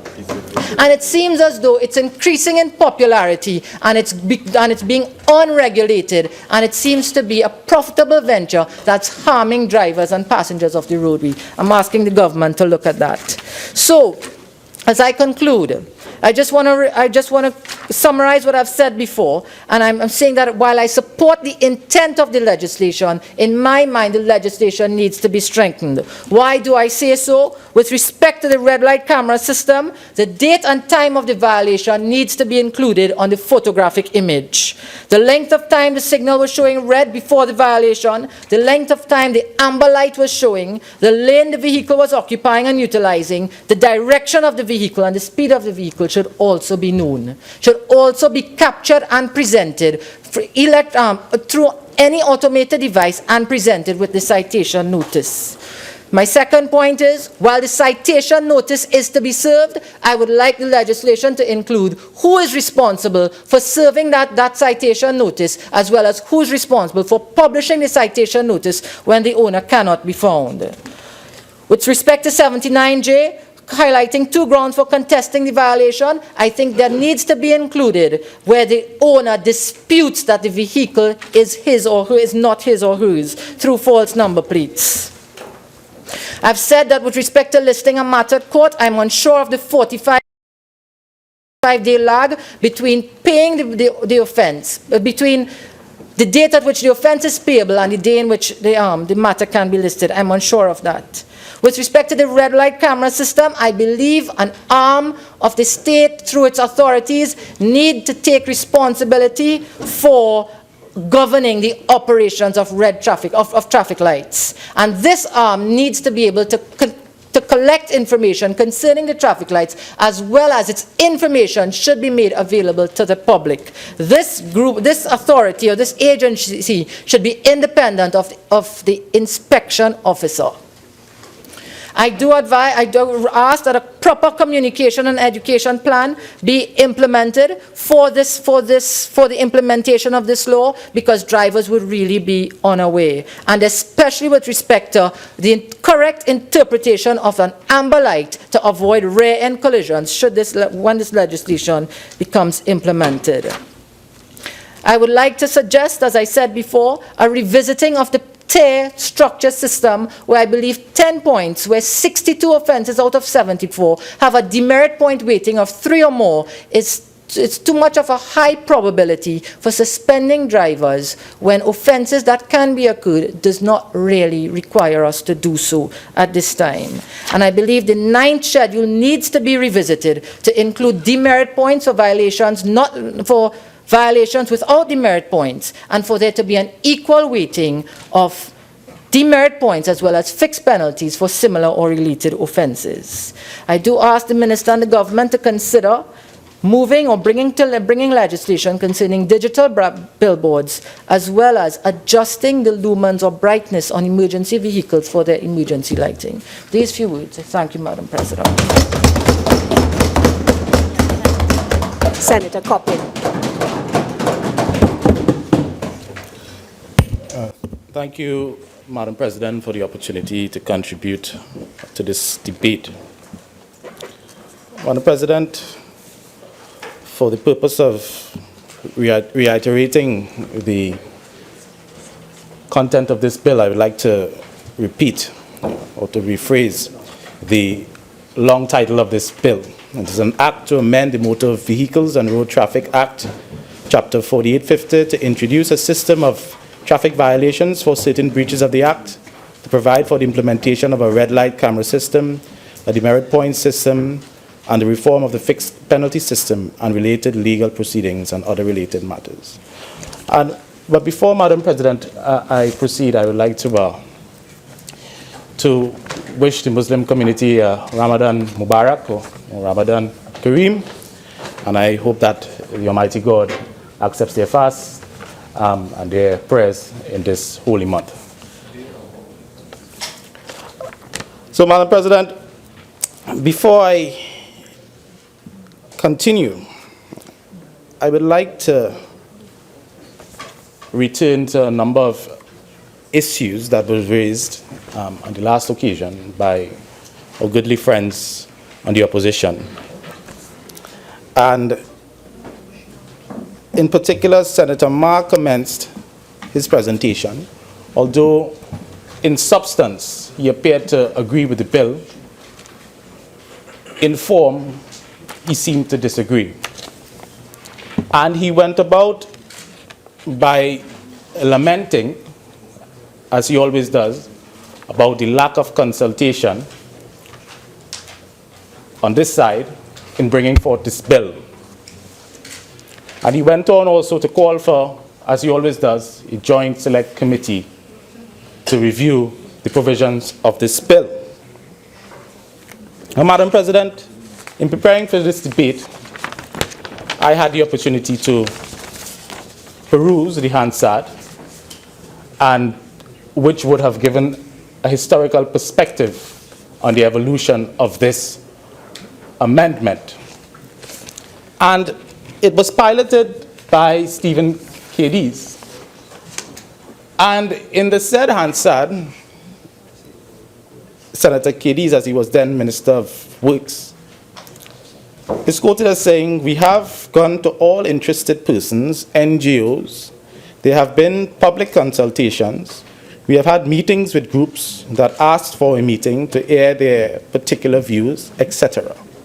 So this bill has been developed not only by lawyers in the ministry, but by really and truly going after full-blown and proper consultation."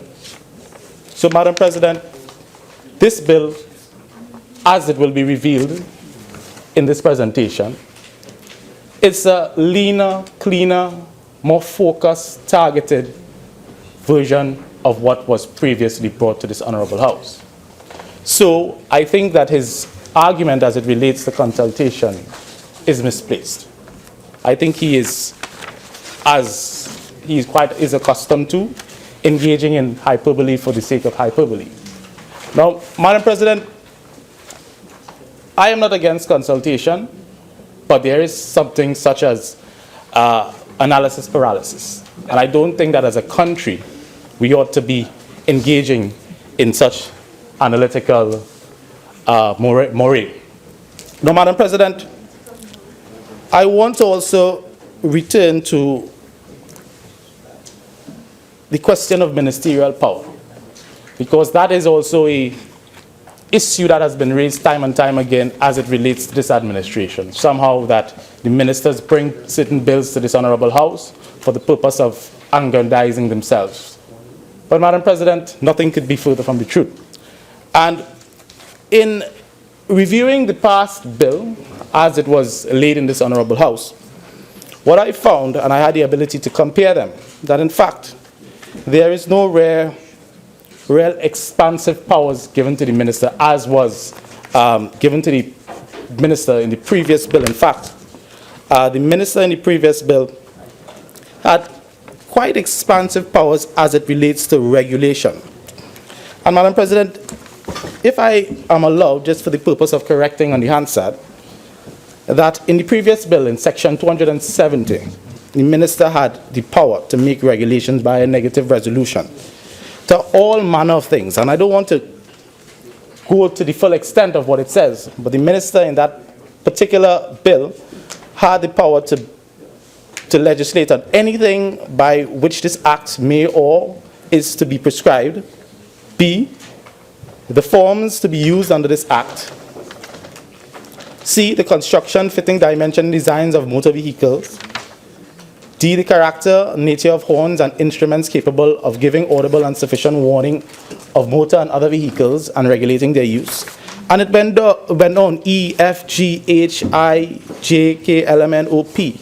And Madam President, if one compares the powers that are given to the minister under this present bill as compared with that previously given under Section 270, we find only the fixed penalty offences for which the minister was given then the power to regulate via negative resolution existing in this present legislation. So to say that somehow the government, this present government, is coming to this honourable House to draconianly take upon itself powers that it previously did not have, I think also is a case of hyperbole.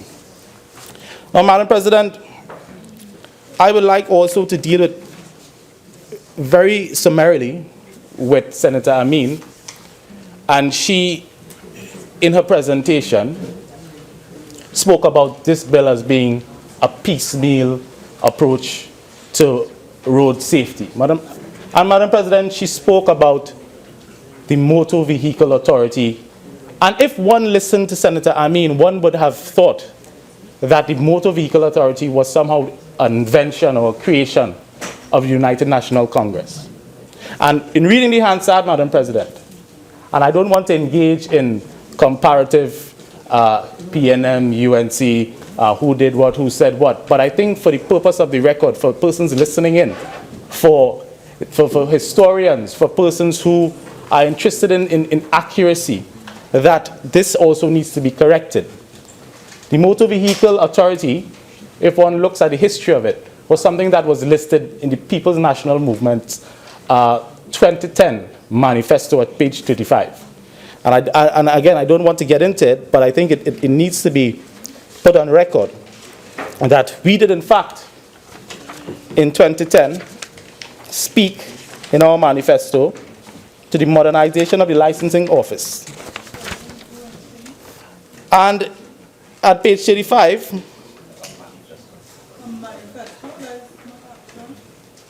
and on page 35, Madam President, we spoke to the modernization of the licensing authority, the PNM manifesto, the government to arrange with the province of Nova Scotia, Canada, in creating a new system of driver's permits.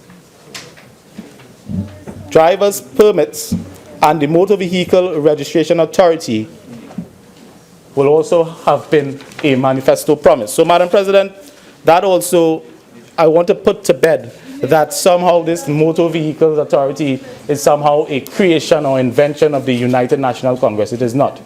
And I am so happy that I think the Minister of Finance has put on record that the PNM intends to bring about legislation that deals with the restructuring of the licensing authority. But however, Madam President, before us, what we have, this government has taken the approach to separate issues of governance from issues of road safety. The issue of licensing office will be addressed later on, but today, Madam President, what we have to do is to right a wrong that has been perpetuated on this country for too long, and that is ignoring, Madam President, the dangers inherent on the roads of Trinidad and Tobago, and that's what this bill is about. This bill is only 42 clauses, 49 clauses versus the 272 clauses of the previous bill. And Madam President, I think the beauty, Madam President, is in its simplicity. In its simplicity, Madam President. And if we go through clause by clause of this bill, the beauty will truly become apparent. Because we have taken what is important and we have built upon it in a way that it can be truly implemented in a short space of time and operationalized. And Madam President, I want to congratulate the Minister of Works and Transportation for bringing a very effective, I think, pointed, targeted piece of legislation to this Parliament. And Madam President, this work was built on the work of previous Minister, Mr. Fitzgerald Hines. And for any person who understands or who has been going or have been familiarizing themselves with road traffic legislation would have known that this policy was actually published. There's a policy document that was published on the website since 2016.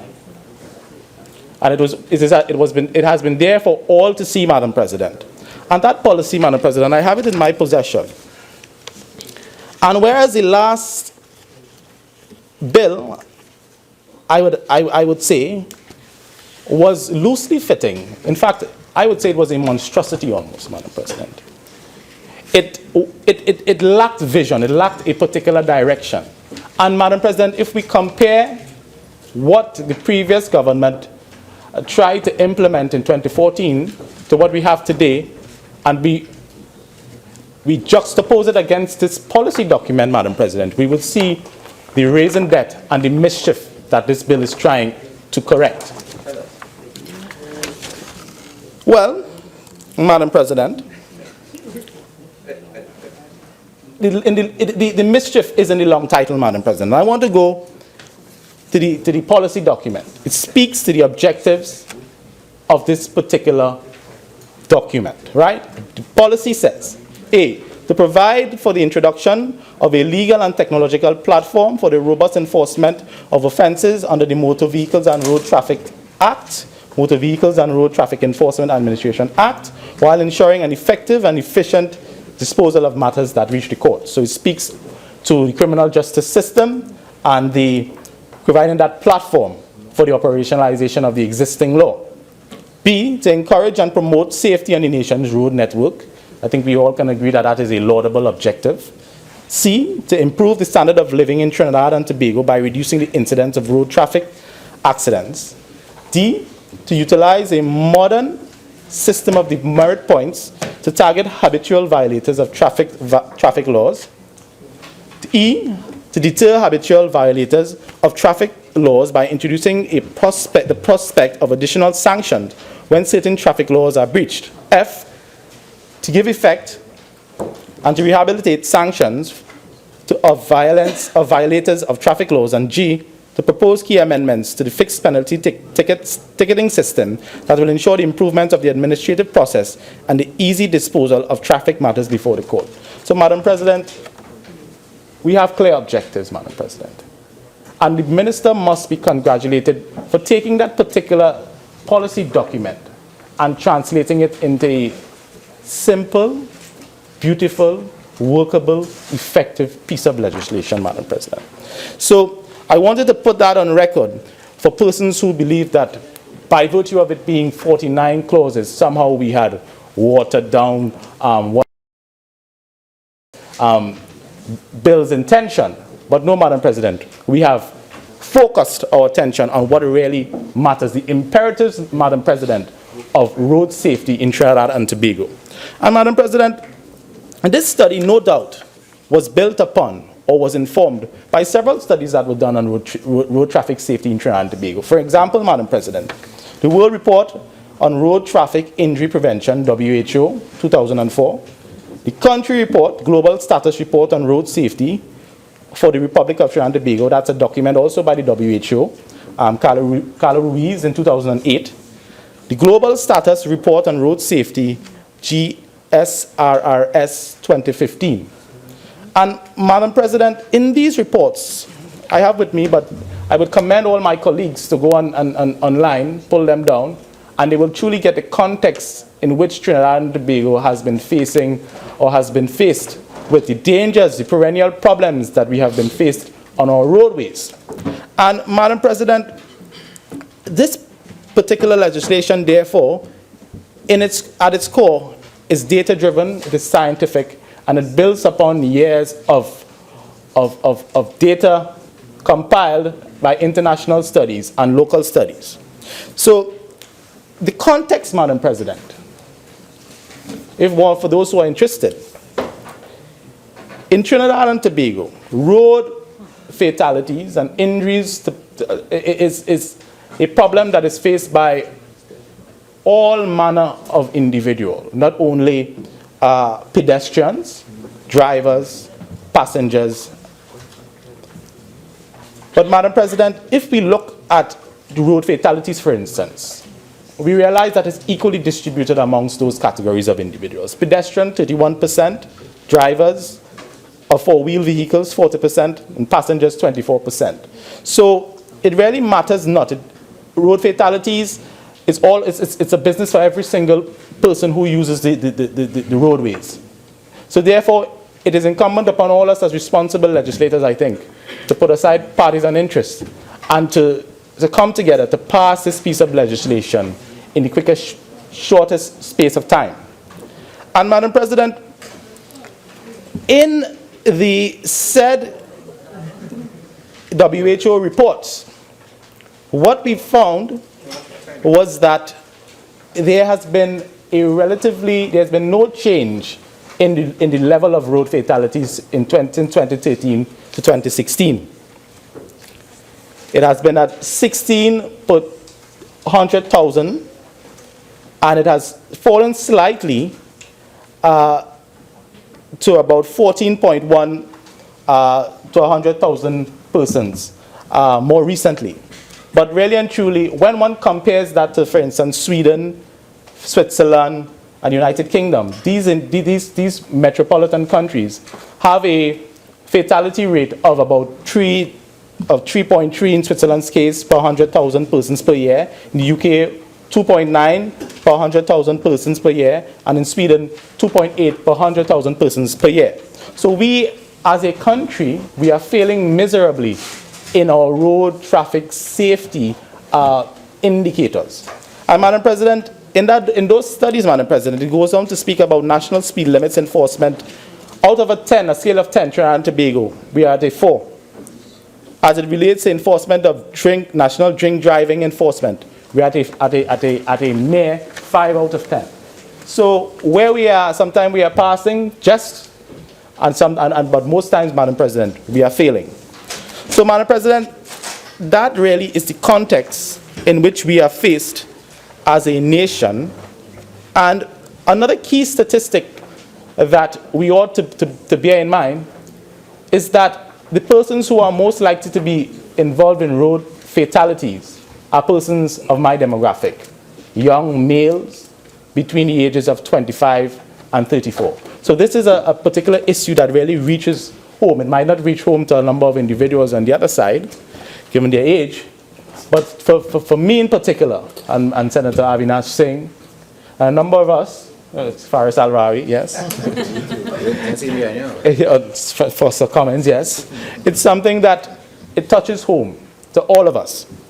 And, Madam President, if I'm allowed to go to the substance of this bill, we see for the very first time a real effort to bring about a system of demerit points in this country, Madam President. And an attempt was made in 2000 to bring about a system of demerit points in Trinidad and Tobago, but that attempt seemed to have failed miserably, and that was because the President had to issue a series of orders for the system to be operationalized. And although it's been there has been no true demerit point system in Trinidad and Tobago. So, Madam President, this present demerit system is based on international standards. I know Senator Danisha Mahabir and Senator Shrikissoon today would have spoken about, a number of offenses which they believe ought not to be included, or they found that there was a degree of inconsistency in the way it was structured. But, Madam President, I think if we understand the system as existed then and what the system that exists now, we see a marked improvement, Madam President. In fact, there was no system before. But for us to somehow say that, as Senator Mahabir invited us to do, to withdraw this bill because of a few minor inconsistencies in this bill, I think it's not the right approach, Madam President. And I know he might not want me to speak about our conversation, but I told him it's a value system. You know, not everyone is going to agree on the, you know, the apportionment of the merit point systems. It's just impossible. You know, he is going to believe that a particular offense needs to attract 30 demerit points, or 5 demerit points, and I might say, well, really and truly, and in fact, I don't agree. So it's a matter of subjectivity, but it's not enough, I believe, for us to throw the baby out with the bathwater just because, you know, there is a degree of disagreement amongst us. And, Madam President, if I'm allowed, Senator Shrikissoon would have, as it relates to the red light system, given us a theoretical look into red light systems and whether or not they're effective, and I would return to that. But as it relates to the merit point systems, I want to commend this House to an article online that spoke to the demerit point system. And the name of that article it's by SWOT, Madam President. I will. All right, SWOV. It's a fact sheet as well. It's an institute by the name of Institute for Road Safety and Research. And for those of us who are minded to theoretical models and testing empirical models, we would see that, in fact, there has been a lot of research done on this demerit point system, and it has been shown to work in through three mechanisms. One, through prevention, that is taking drivers out, causing the change, the behavior of persons to change because they risk losing their driver's license. Second, the selection, it actually withdraws certain individuals, reckless drivers, from the roadways, therefore creating a safer environment for the safer drivers. And thirdly, it corrects, Madam President, if combined with a rehabilitative system, which there is in this bill, it can actually bring about a safer driver for those individuals who have been penalized by virtue of the disqualification from driving, Madam President. So this bill has everything in it, Madam President. It accords with the theory, but not only does it accord with theory, but it seeks to rehabilitate those persons who may have been disqualified from driving. And that's in Section 88N, Part 5 of this particular bill, where a person who is suspended for 6 months, the licensing authority, in its discretion and based on the nature of the violation that led to the suspension, require the driver to participate in an approved rehabilitation program, and also require that he resit and pass again the driving test. So, Madam President, this bill is focused, Madam President. It is focused, and it accords with the theoretical models and the work that has been done by a number of international institutes.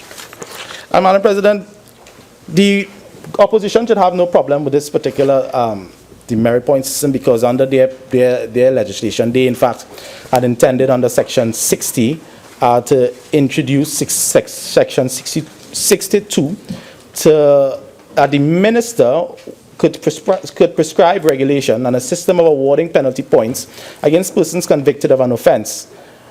And also that in Section 6.1, that a driver's license issued under Section 49 shall be suspended for a period not less than exceeding 6 months, where the record of the holder of the license as a driver or his conduct or habits as a driver establishes that he would not be in the interest of public safety for him to hold a driver's license, or that person is not competent to drive or operate a motor vehicle. And, Madam President, this was a much more subjective way of determining whether or not someone should be fit to drive on a road. In fact, if this piece of legislation had been passed, I think they would have been quite chaotic.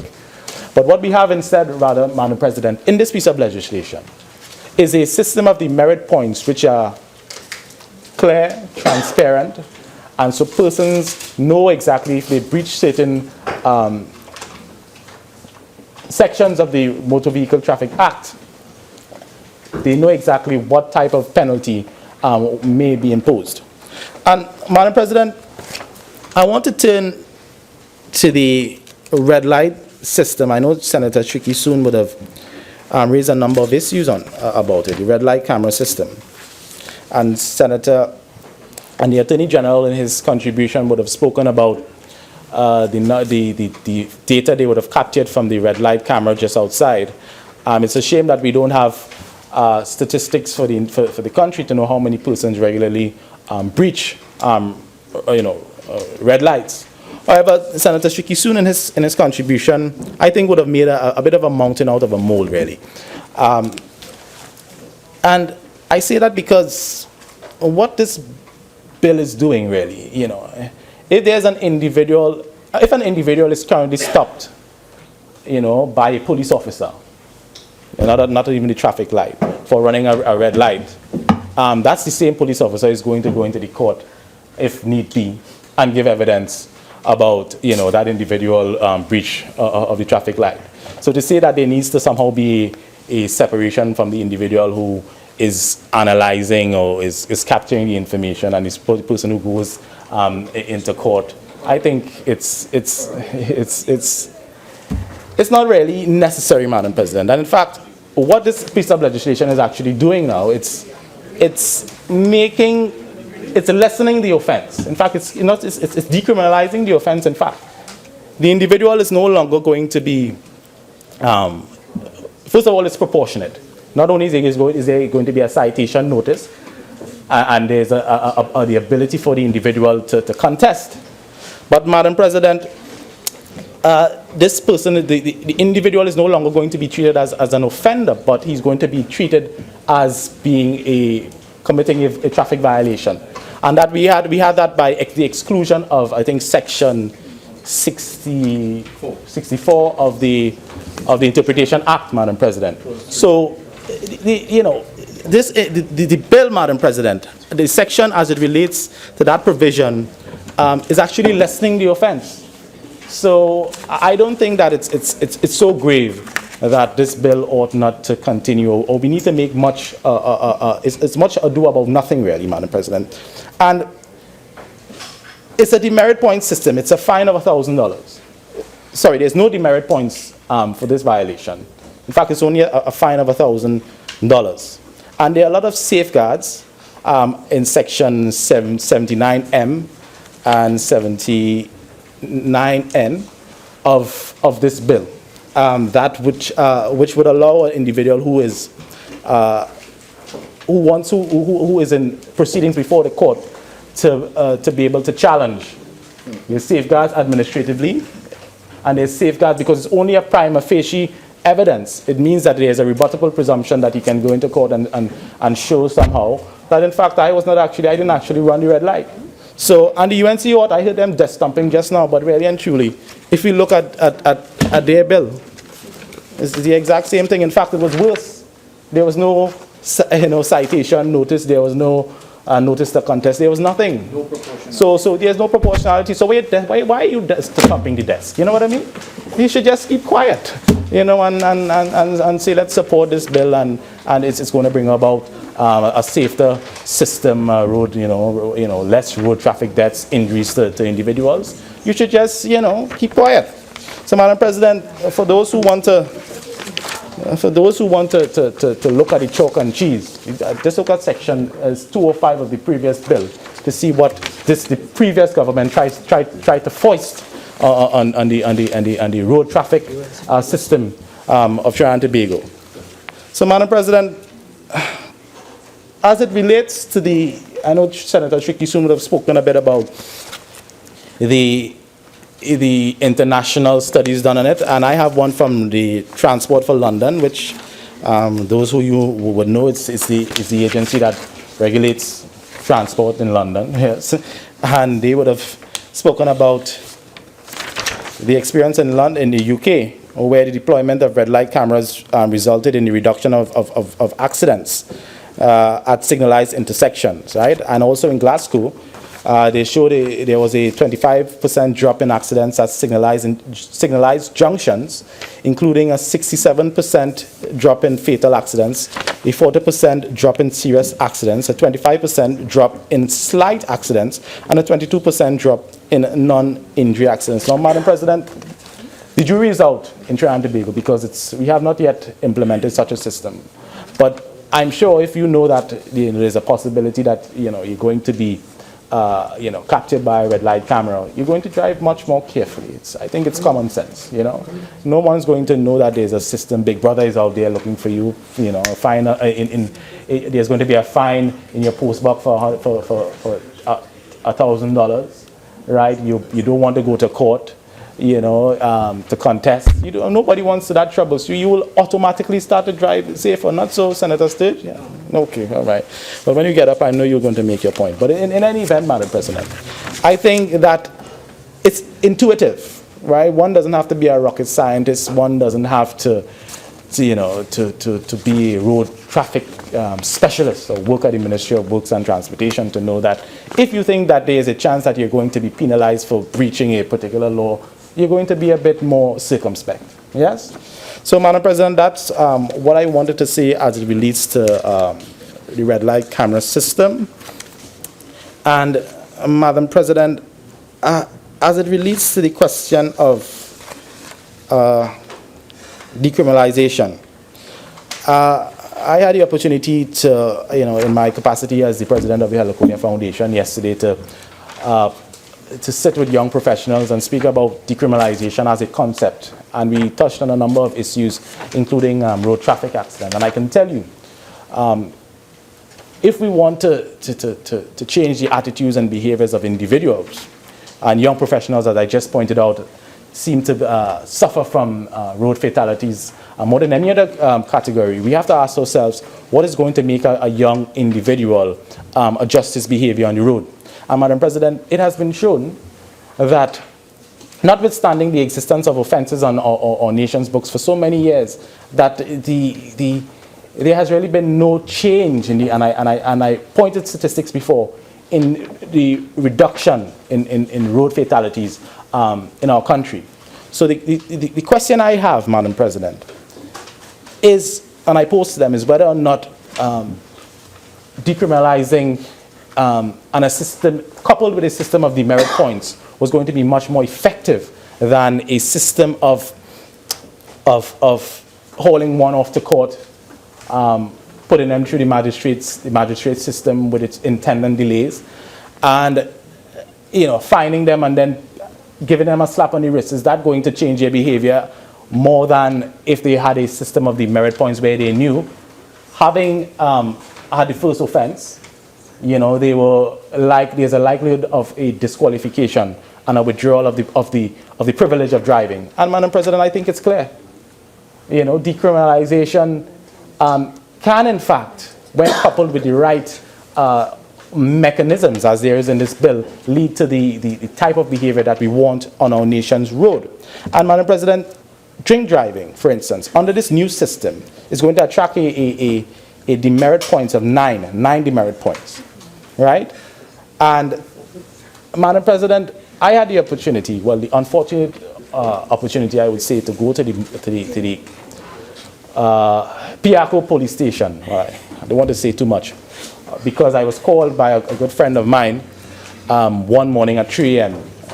He or she was arrested because she or he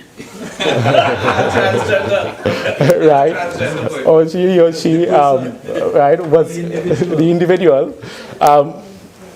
Okay, thank you, Madam President. That individual, Madam President, was refusing to take a breathalyzer test, and I suspect they had a level of alcohol in the system that they didn't want the police to detect. And Madam President, by the end of the night, we had to wait for that individual to be brought to be taken to a police station where they had the instruments to be brought back. We had to wait for the police officer to do the charge. The photocopier machine wasn't working.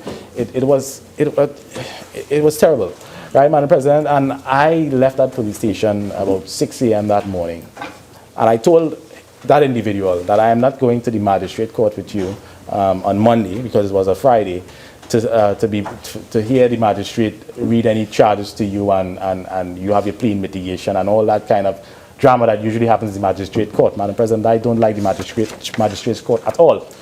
And the question I would have is whether or not that individual learned anything. That individual was made to pay, I think, $10,000 because he or she, right? $10,000. I didn't go.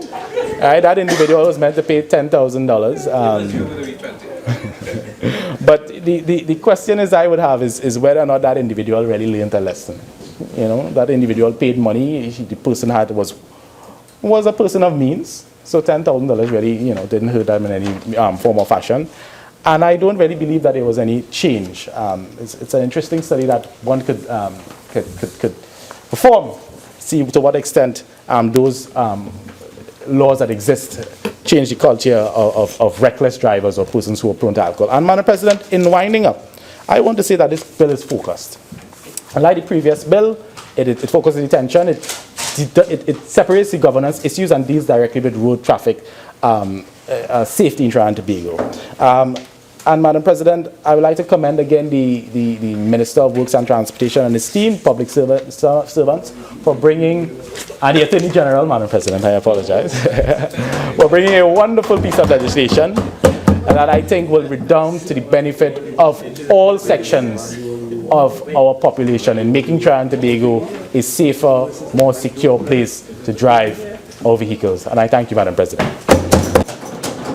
Senator Sturge.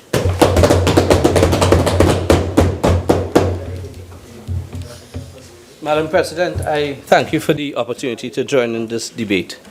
Madam President, last night I had the opportunity to read the Hansard and the contribution of the Attorney General, and I wonder what really is the true purpose of this bill. What legitimate aim is it trying to achieve? Because that contribution, with the greatest of respect to the Attorney General, was confused and confusing. Now, at this point in time, having regard to what we witness on the roads, I would think that if you are amending this particular act, you would be trying to deal in a serious way with behaviors which cause death, which causes serious bodily injury to those who manage to survive, and which causes serious damage to property. And if you are dealing with those issues, then you do not decriminalize driving under the influence, you do not decriminalize running a red light, and you do not decriminalize speeding. So I was astounded to hear Senator Coppin make reference to decriminalizing certain behaviors which he named. Now, let me show you, let me indicate the common sense of it. And the most invidious behavior is, I said invidious, is speeding. Get a dictionary, boy. Because if you are driving drunk and you are not above the speed limit and you are slow, you are unlikely to kill anyone. If you are driving drunk and you break a red light, there is a possibility that you would be killed by the impact of the person who is coming at a greater rate of speed. That's the law of physics, an object in motion and so on, a law of physics. But if you are neither drunk, or even whether you break a red light or not, the one thing that would almost guarantee death or serious bodily injury would be speeding. And you can ask Arrive Alive for the statistics. That is the one thing that kills. So if speeding is that which kills, I would have expected to see the laws, particularly Section 71 of the Motor Vehicle and Road Traffic Act, and 71(1)(a), I would have expected to see amendments to those sections. And I see the bill made reference to motor manslaughter. I don't know where that exists, because quite recently I appeared in court, and I can say without fear of contradiction, unless the judge is mistaken, or I am mistaken, or the prosecutor is mistaken, there is no offense called motor manslaughter.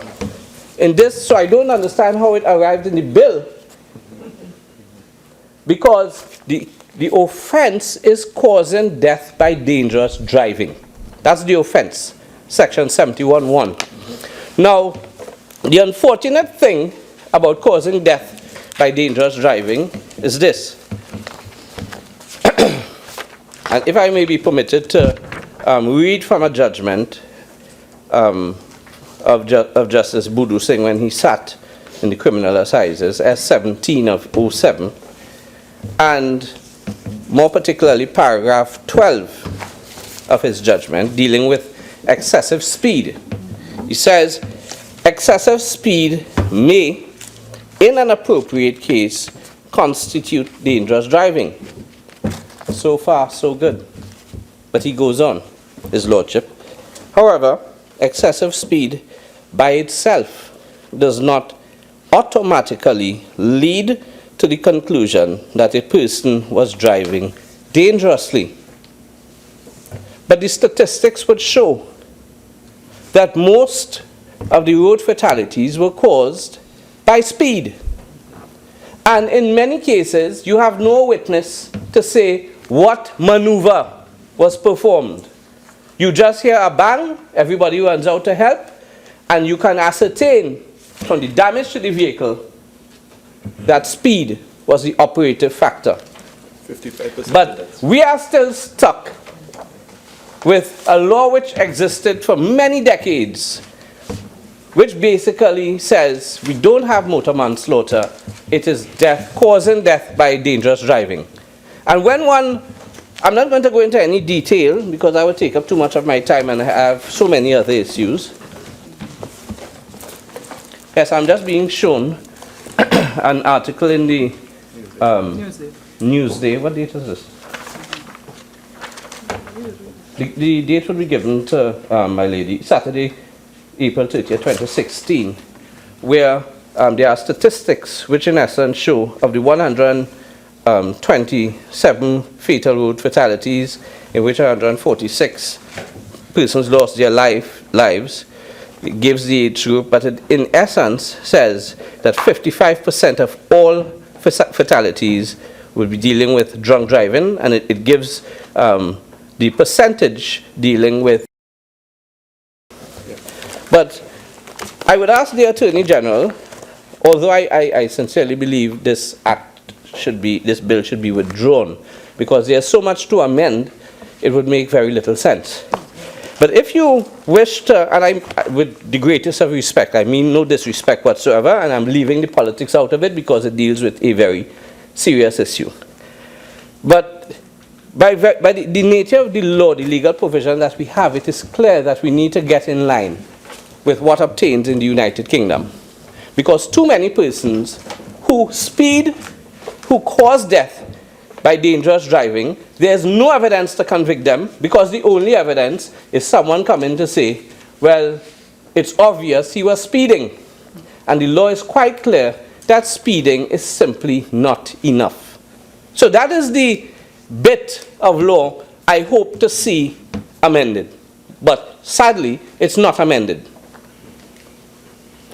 Breaking a red light, I don't know how on earth one would move that away from fixed penalty and being a criminal offense and move it into the category of traffic violation. And as my friend Senator Coppin says, it's now decriminalized. How you decriminalize something that is capable of causing so much death and destruction, I really don't know.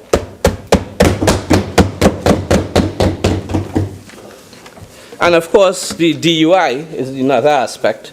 But what is quite clear, and that's why I told Senator Mark the last time that this is a money bill, what is quite clear is that these offenses, which are now serious and which will no longer be considered serious offenses and will be decriminalized, you can basically opt out of court for many of them by paying a fine.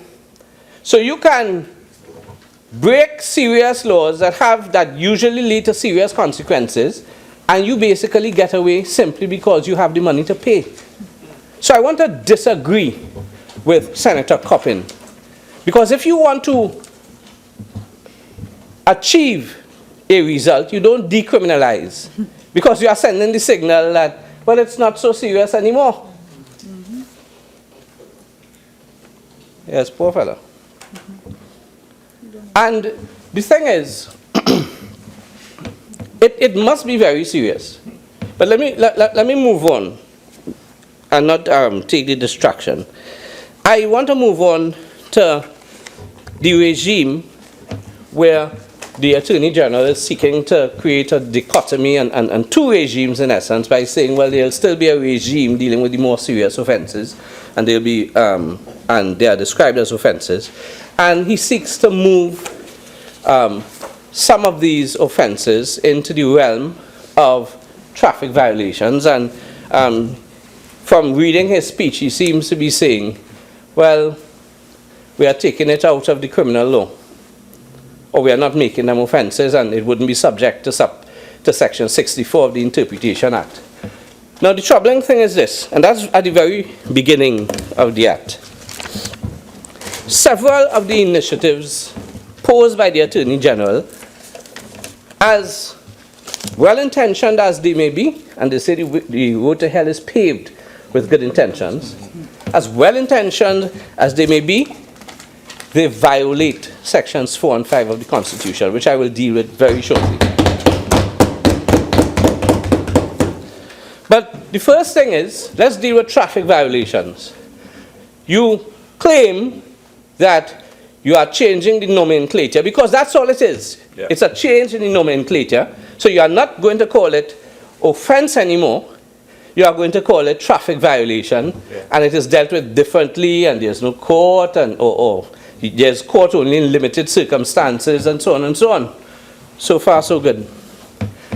But whether you choose to call it traffic violation or whatever you choose to call it, it doesn't take away from what it is. Because if you have to end up in court, where is this traffic violation going to be heard? Well, it's going to be heard in the magistrate's court. And as I understand it, by magistrate, and as I understand it, there are three jurisdictions in the magistrate's court. The family jurisdiction, is this a family matter? The short answer is no. There's the civil jurisdiction. Is this a dispute between two citizens? The short answer is no. So which jurisdiction of the magistrate's court is it going to be heard in? Not the criminal jurisdiction? Absolutely. So and the amazing thing is, it's being heard in the criminal court, and whether you call it violations or not, there are penalties, there are punishments. Correct. Civil matters don't have punishments. Correct. Family matters don't have punishments. So you can choose to call it what you want. If it walks like a duck and it quacks like a duck, then what really is it? No, it's Coppin. So you can choose to call it what you want, but at the end of the day, you have to realize where it is being heard and what regime is going to be in place. And there's so much to say about this act, because when you look at it, you have to take into context, and the Attorney General mentioned it, that it would coexist with the criminal procedure rules. That's a nice thing to say. The rules which are in existence now and which seems to create more delay. So if the Attorney General, if the Attorney General carefully studies if the Attorney General carefully studies the Criminal Procedure Rules and the Summary Courts Act, and the Summary Court is where this is going to be heard, this bill causes chaos, mayhem, confusion. and it doesn't take account of the practice and the procedures that exist at the magistrate's court. So, fine, call it violations. Now let me deal with one of the constitutional issues, because you call it violations, although you are, at the end of the day, if you don't pay up and you decide to contest it and you go to court, you'll be punished in some way. They are saying, the bill is saying, that when you try these matters, which are, in essence, whether you want to call it violations or not, criminal in nature, breaking a red light, and so on,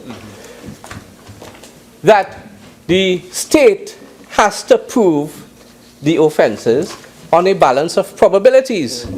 That's not the criminal standard. Correct.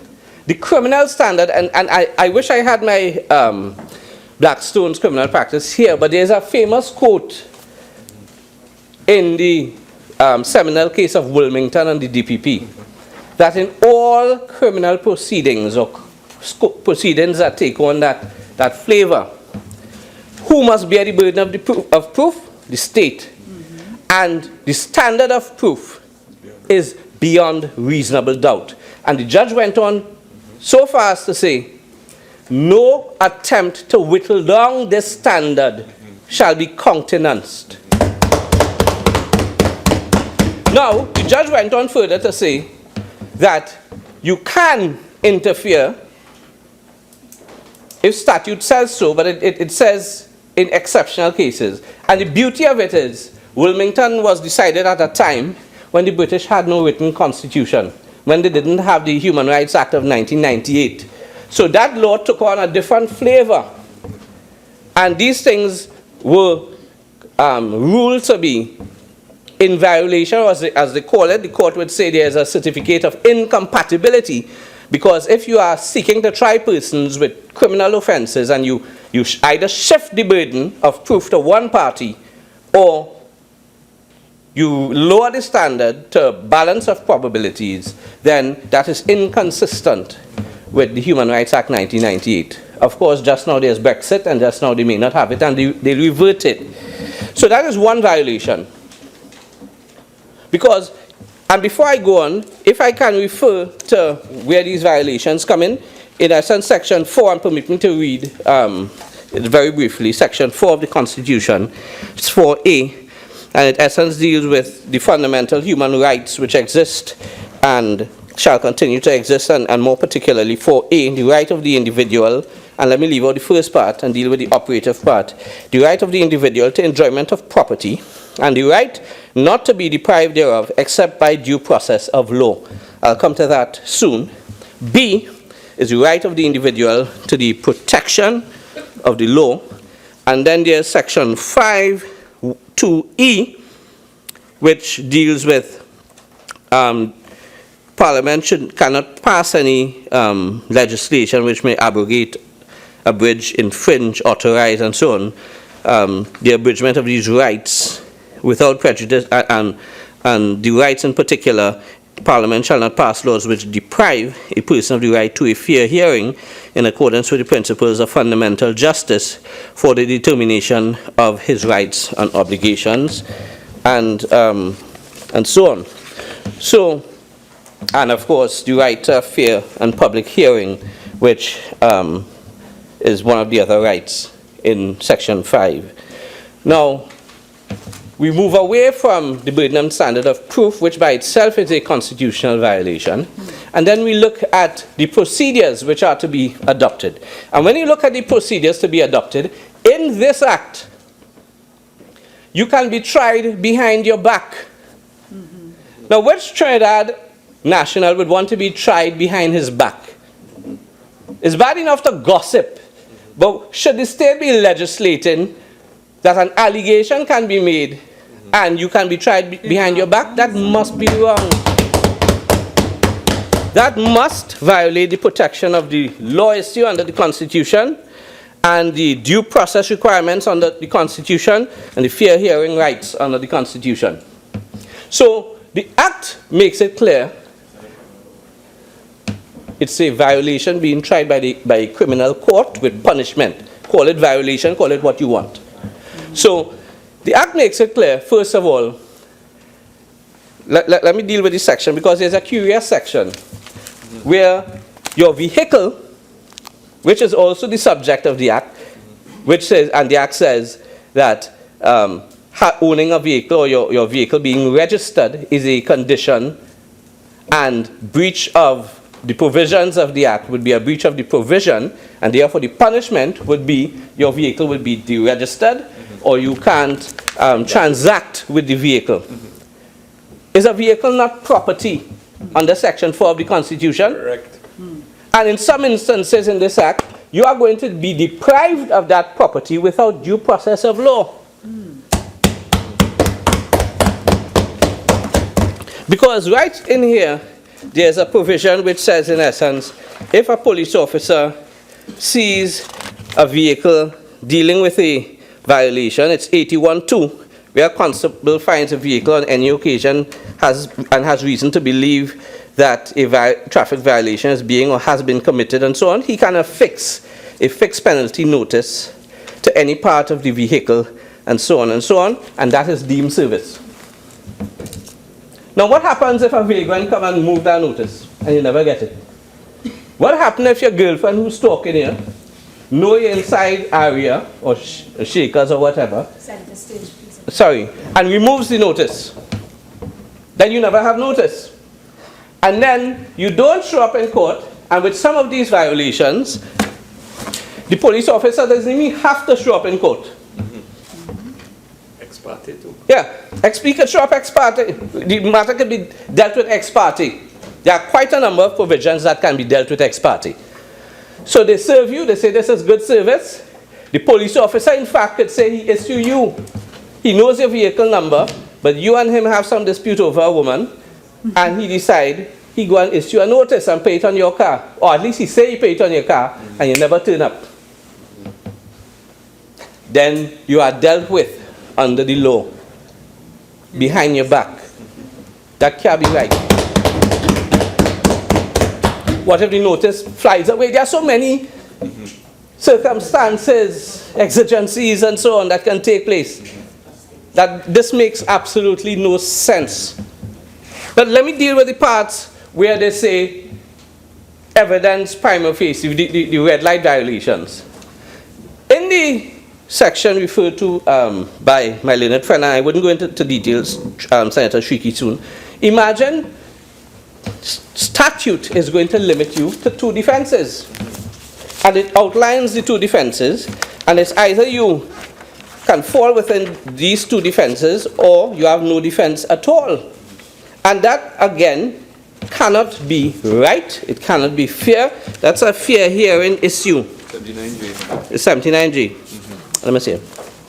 So 79J2 basically says that when you get the citation notice and so on, the only defenses you have, and owner may only file a notice of contest on the grounds that the motor vehicle was stolen, or he was not the owner of the motor vehicle at the time.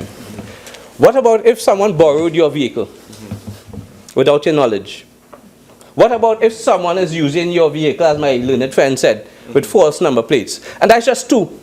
And I could think of plenty. And the whole point is that there are so many defenses available to you, but we are going to pass a law and tell you, look, if your car come within these 2 defenses, don't come at all. Yeah, you can't come. Yes, you can't come at all. You can't come, as my friend said. That cannot be right. Statute cannot tell you what your defenses are. That violates the protection of the law issues. It violates due process issues. It violates fair hearing issues. There are so many constitutional issues here. But in any event, there's a concept in criminal law, whether you call it violation or not, that you are, and even in civil, but in criminal law, you are liable for the acts you commit. Actus non facit reum mihi mensit rea. I remember the term. So imagine by this act, it's not your fault, but you have no defense. So you are going to be liable for something that someone else does. unless you can fit yourself in here. That's not right. And let me tell you what's also not right, Madam President.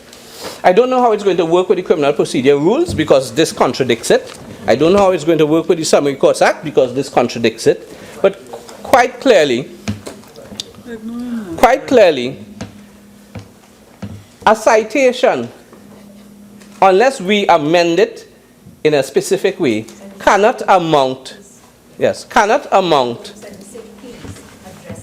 Yes. Stand this way? No. This way? Yes. Not facing anywhere but here. Right. Yes. Yes. A citation in law cannot amount to a plea of not guilty. And they say here that the Act gives the magistrate the power that if you don't turn up, don't care what the reason is, but you don't turn up, we could try you behind your back. Now, in addition to that being wrong, and I indicated why, there are issues here. One, statute cannot tell you what your defense is. Two, in terms of the red light matters, the traffic light signals and so on, statute cannot tell a court how to make a finding. In fact, it is the court to say whether the evidence is sufficient, but right here in the Act it says it would be sufficient evidence if X, Y, Z is the case. If what is enumerated in 79M, if that is proven, then that's evidence prima facie, and on the next page, then that shall be sufficient evidence to call upon the person to answer 79P1. Now what's wrong with that is this. Simple. You don't get a chance to plead. That's the first thing. Start bad. Right here it says the police officer don't have to come. So if by chance you're lucky enough to turn up, they say the police officer doesn't have to come, then who are you going to cross-examine? Because you see, cross-examination is a due process right. It comes with fair hearing. He who alleges must prove, and if he's saying something about me, I must get to test what he is saying. So you don't get to cross-examine. You don't.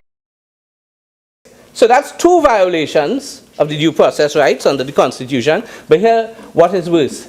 If you don't get to cross-examine, and you don't get to put your case, and you don't get to question or to dispute the matters listed in the citation and so on, because statute already says that's sufficient evidence, then the only way you can stand a chance of winning your case is you have to go into the witness box and give evidence.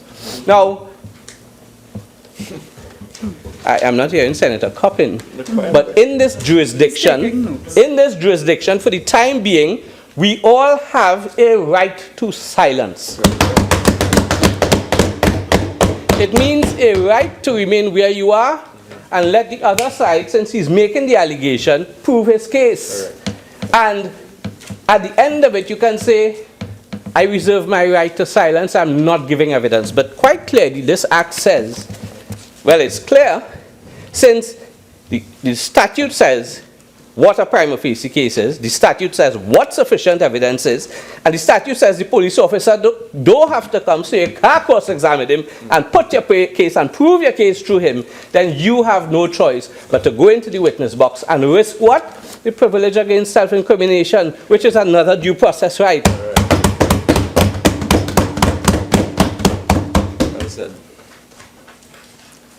That can't be right in every sense of the word. But anyway, yes, I'm hearing a noise there from a non-lawyer. Yeah. Now, I want to deal with a part of Section 79 that my learned friend, Senator Shrikissoon, dealt with. And it's 79O. And in 79O, it has an unless provision, which says unless evidence that it was not in proper working condition or was not properly operated at the time of the traffic violation has been adduced. Now, I don't know if, Madam President, if the court recalls the exceptions to the rule in Wilmington and the cases of Hunt, the Queen and Hunt, and the Queen and Edwards. These cases say that First of all, you cannot shift the burden of proving anything unless certain preconditions exist. And in Hunt and Edwards, they look at the difficulty you would have in proving it. So 79O says they are shifting the burden to you. So it's working according to the statute. The statute says once these things exist, it's working. Unless you could prove that it wasn't working. Now, how are you to prove that? And the rule in Hunt says you can't prove it unless you have access to it. So how are we going to allow for access? It must be a computerized system where someone is going to be allowed, whether by expert evidence or not, to have access to it, to say, listen, we've gone through the processes and we believe it wasn't working. We have issues as to whether it was working properly on the day. Because there are several times my friend Senator Amin would regale, she's passed already, but I remember Senator Amin calling me about a speed gun, for instance. And she stopped because she's speeding. And the officer shows her her vehicle on the monitor and said, well, you have to go to court and deal with that. And she said, well, officer, look at my vehicle number and look at this. That's not the same thing. He said, well, you go and tell the court that. And how is Senator Amin to prove that the speed gun not working? Because it was the same make of vehicle. But it's a different number. So the rule in Hunt and the rule in Edwards are operative here. Fine, there are exceptional situations in which you can shift the burden if Parliament says so expressly. But when the burden is shifted, it is on a balance of probabilities, and it is only shifted in circumstances where it is clear that there would be no difficulty encountered by the defendant in proving his defense. So, not only it's a violation of that this whole Section 79 violates due process, it also violates separation of powers. Now, separation of powers, someone might rise and say that's not in the Constitution. It really is a constitutional arrangement. It's not written anywhere. But separation of powers in this context is the legislature is saying a prima facie case is made out and that X and Y is sufficient to answer and call upon the person to answer the case. It's sufficient evidence. Parliament cannot tell a court what is sufficient evidence. That is a finding. That violates the separation of powers. That is a judicial function.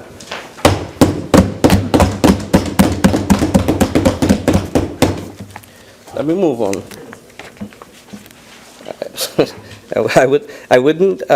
I don't want to answer my learned friend who was trying to say perpetrated and said perpetuated. Yes. Sorry. Yes. Well, we move on to 79Q, which I was laboring about, which is trial by stealth or trial behind your back or cowboy trial or whatever you want to call it. But this violates, it says they shall not issue a warrant, but they can proceed ex parte to the hearing of the matter and adjudicate thereon as if you were there. Now something must be wrong with that. So first of all, we are going to say what the evidence is, what is sufficient, abuse and separation of powers and due process. We are then going to say the police officer doesn't have to come. You don't even have to plea. And because if they're trying you in your absence, you have to plea. You see, the Attorney General was right. There are some situations where you can be tried in your absence, but in criminal law, you are tried in absentia after you plea. So imagine you may want to come to court and give an explanation which mightn't meet the requirements of the defense that we tell you you have to come with. But your explanation might allow the court to take into account what transpired and mitigating factors and so on and say, well, look, we are not going to do X, Y, Z, we are not going to punish you, reprimand and discharge, and all of these protections that exist in the Summary Courts Act. But if you don't get a chance to plead, how are you going to try someone? You see, this is not civil law.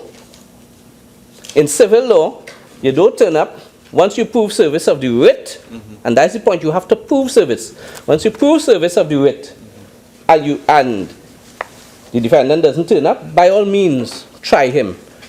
And nothing's wrong with that, because at the end of the day, that's a dispute between two citizens. And with that dispute, you always have the option to set aside a judgment and so on. Correct. I'm not sure about this one. Now, they then go on, you don't turn up, they try you behind your back, breach of natural justice, and Dr. Bentley's case made it clear. Even God, before he put Adam out of the Garden of Eden, gave him an opportunity to be heard. Apparently there's no God in this statute, but the God is relegated to lower down in subsection 79R3. The God is now the licensing authority. The licensing authority by section 79(3), they could suspend your driver's permit, suspend all transactions dealing with your vehicle, and so on and so on. So you are going to suffer penalties, not by a court. And the Attorney General says, well, of course, you know, they could write here, and you will have an opportunity. Center stage, you have 5 more minutes. Yes. Oh, good. Thank you. And I need to reach quarter way. Oh, Lord. Let me see if I could speed up quick. Yes. So, at the end of the day, ex parte hearing, intent sanctions, so on and so on. I dealt with motor vehicle, but let me touch upon 88E onwards, which deals with section 70 and 71A of the Motor Vehicle and Road Traffic Act. And in this section, they go on to say what happens at trial. Now, if it is manslaughter, as they say in the Act, and the charge really is driving, causing death by dangerous driving, this section 88E deals with a trial procedure that is fixed in law. Now, under this provision, it says in essence, under 88F1, that if the court determines that the offense is not proven, the court could direct that the defendant, the accused, because this is High Court, could be charged with another offense under section 72 and thereupon proceed with that charge. Now, I don't understand. A court cannot direct that you be charged. That is for the police and the DPP. And the thing is, in trials, imagine you present your case and present your defense and cross-examine, tailor fit one of the defenses because they are airtight. And at the end of it, you are winning your case. And the court says, well, look now, he win the case.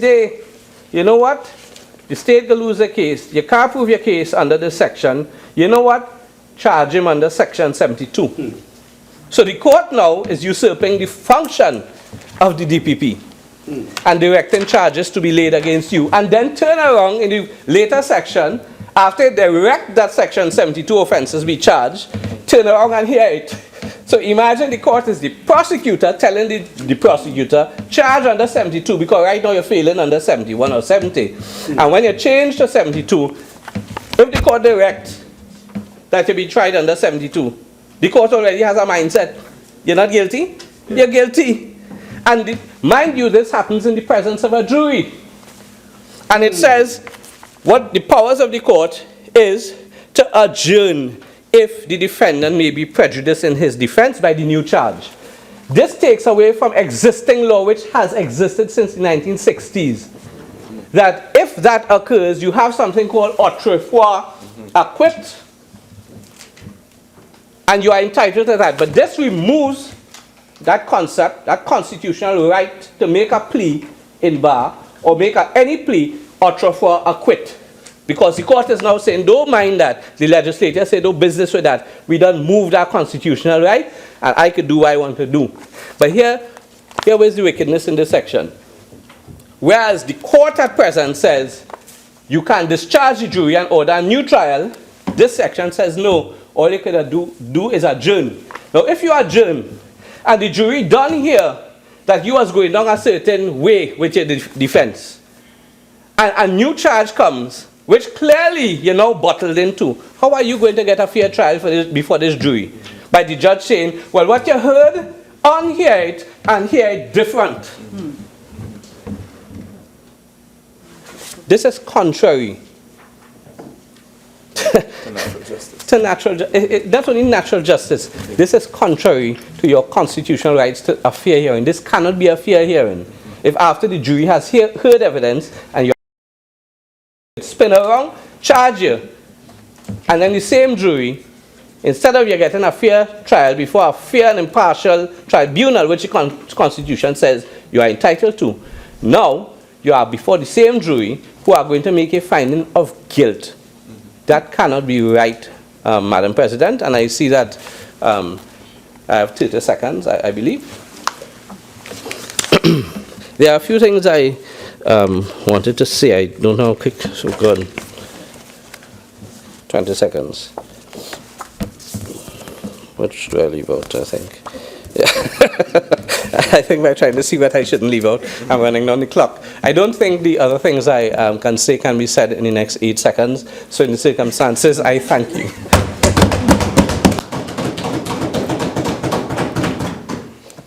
Senator Shrikissoon.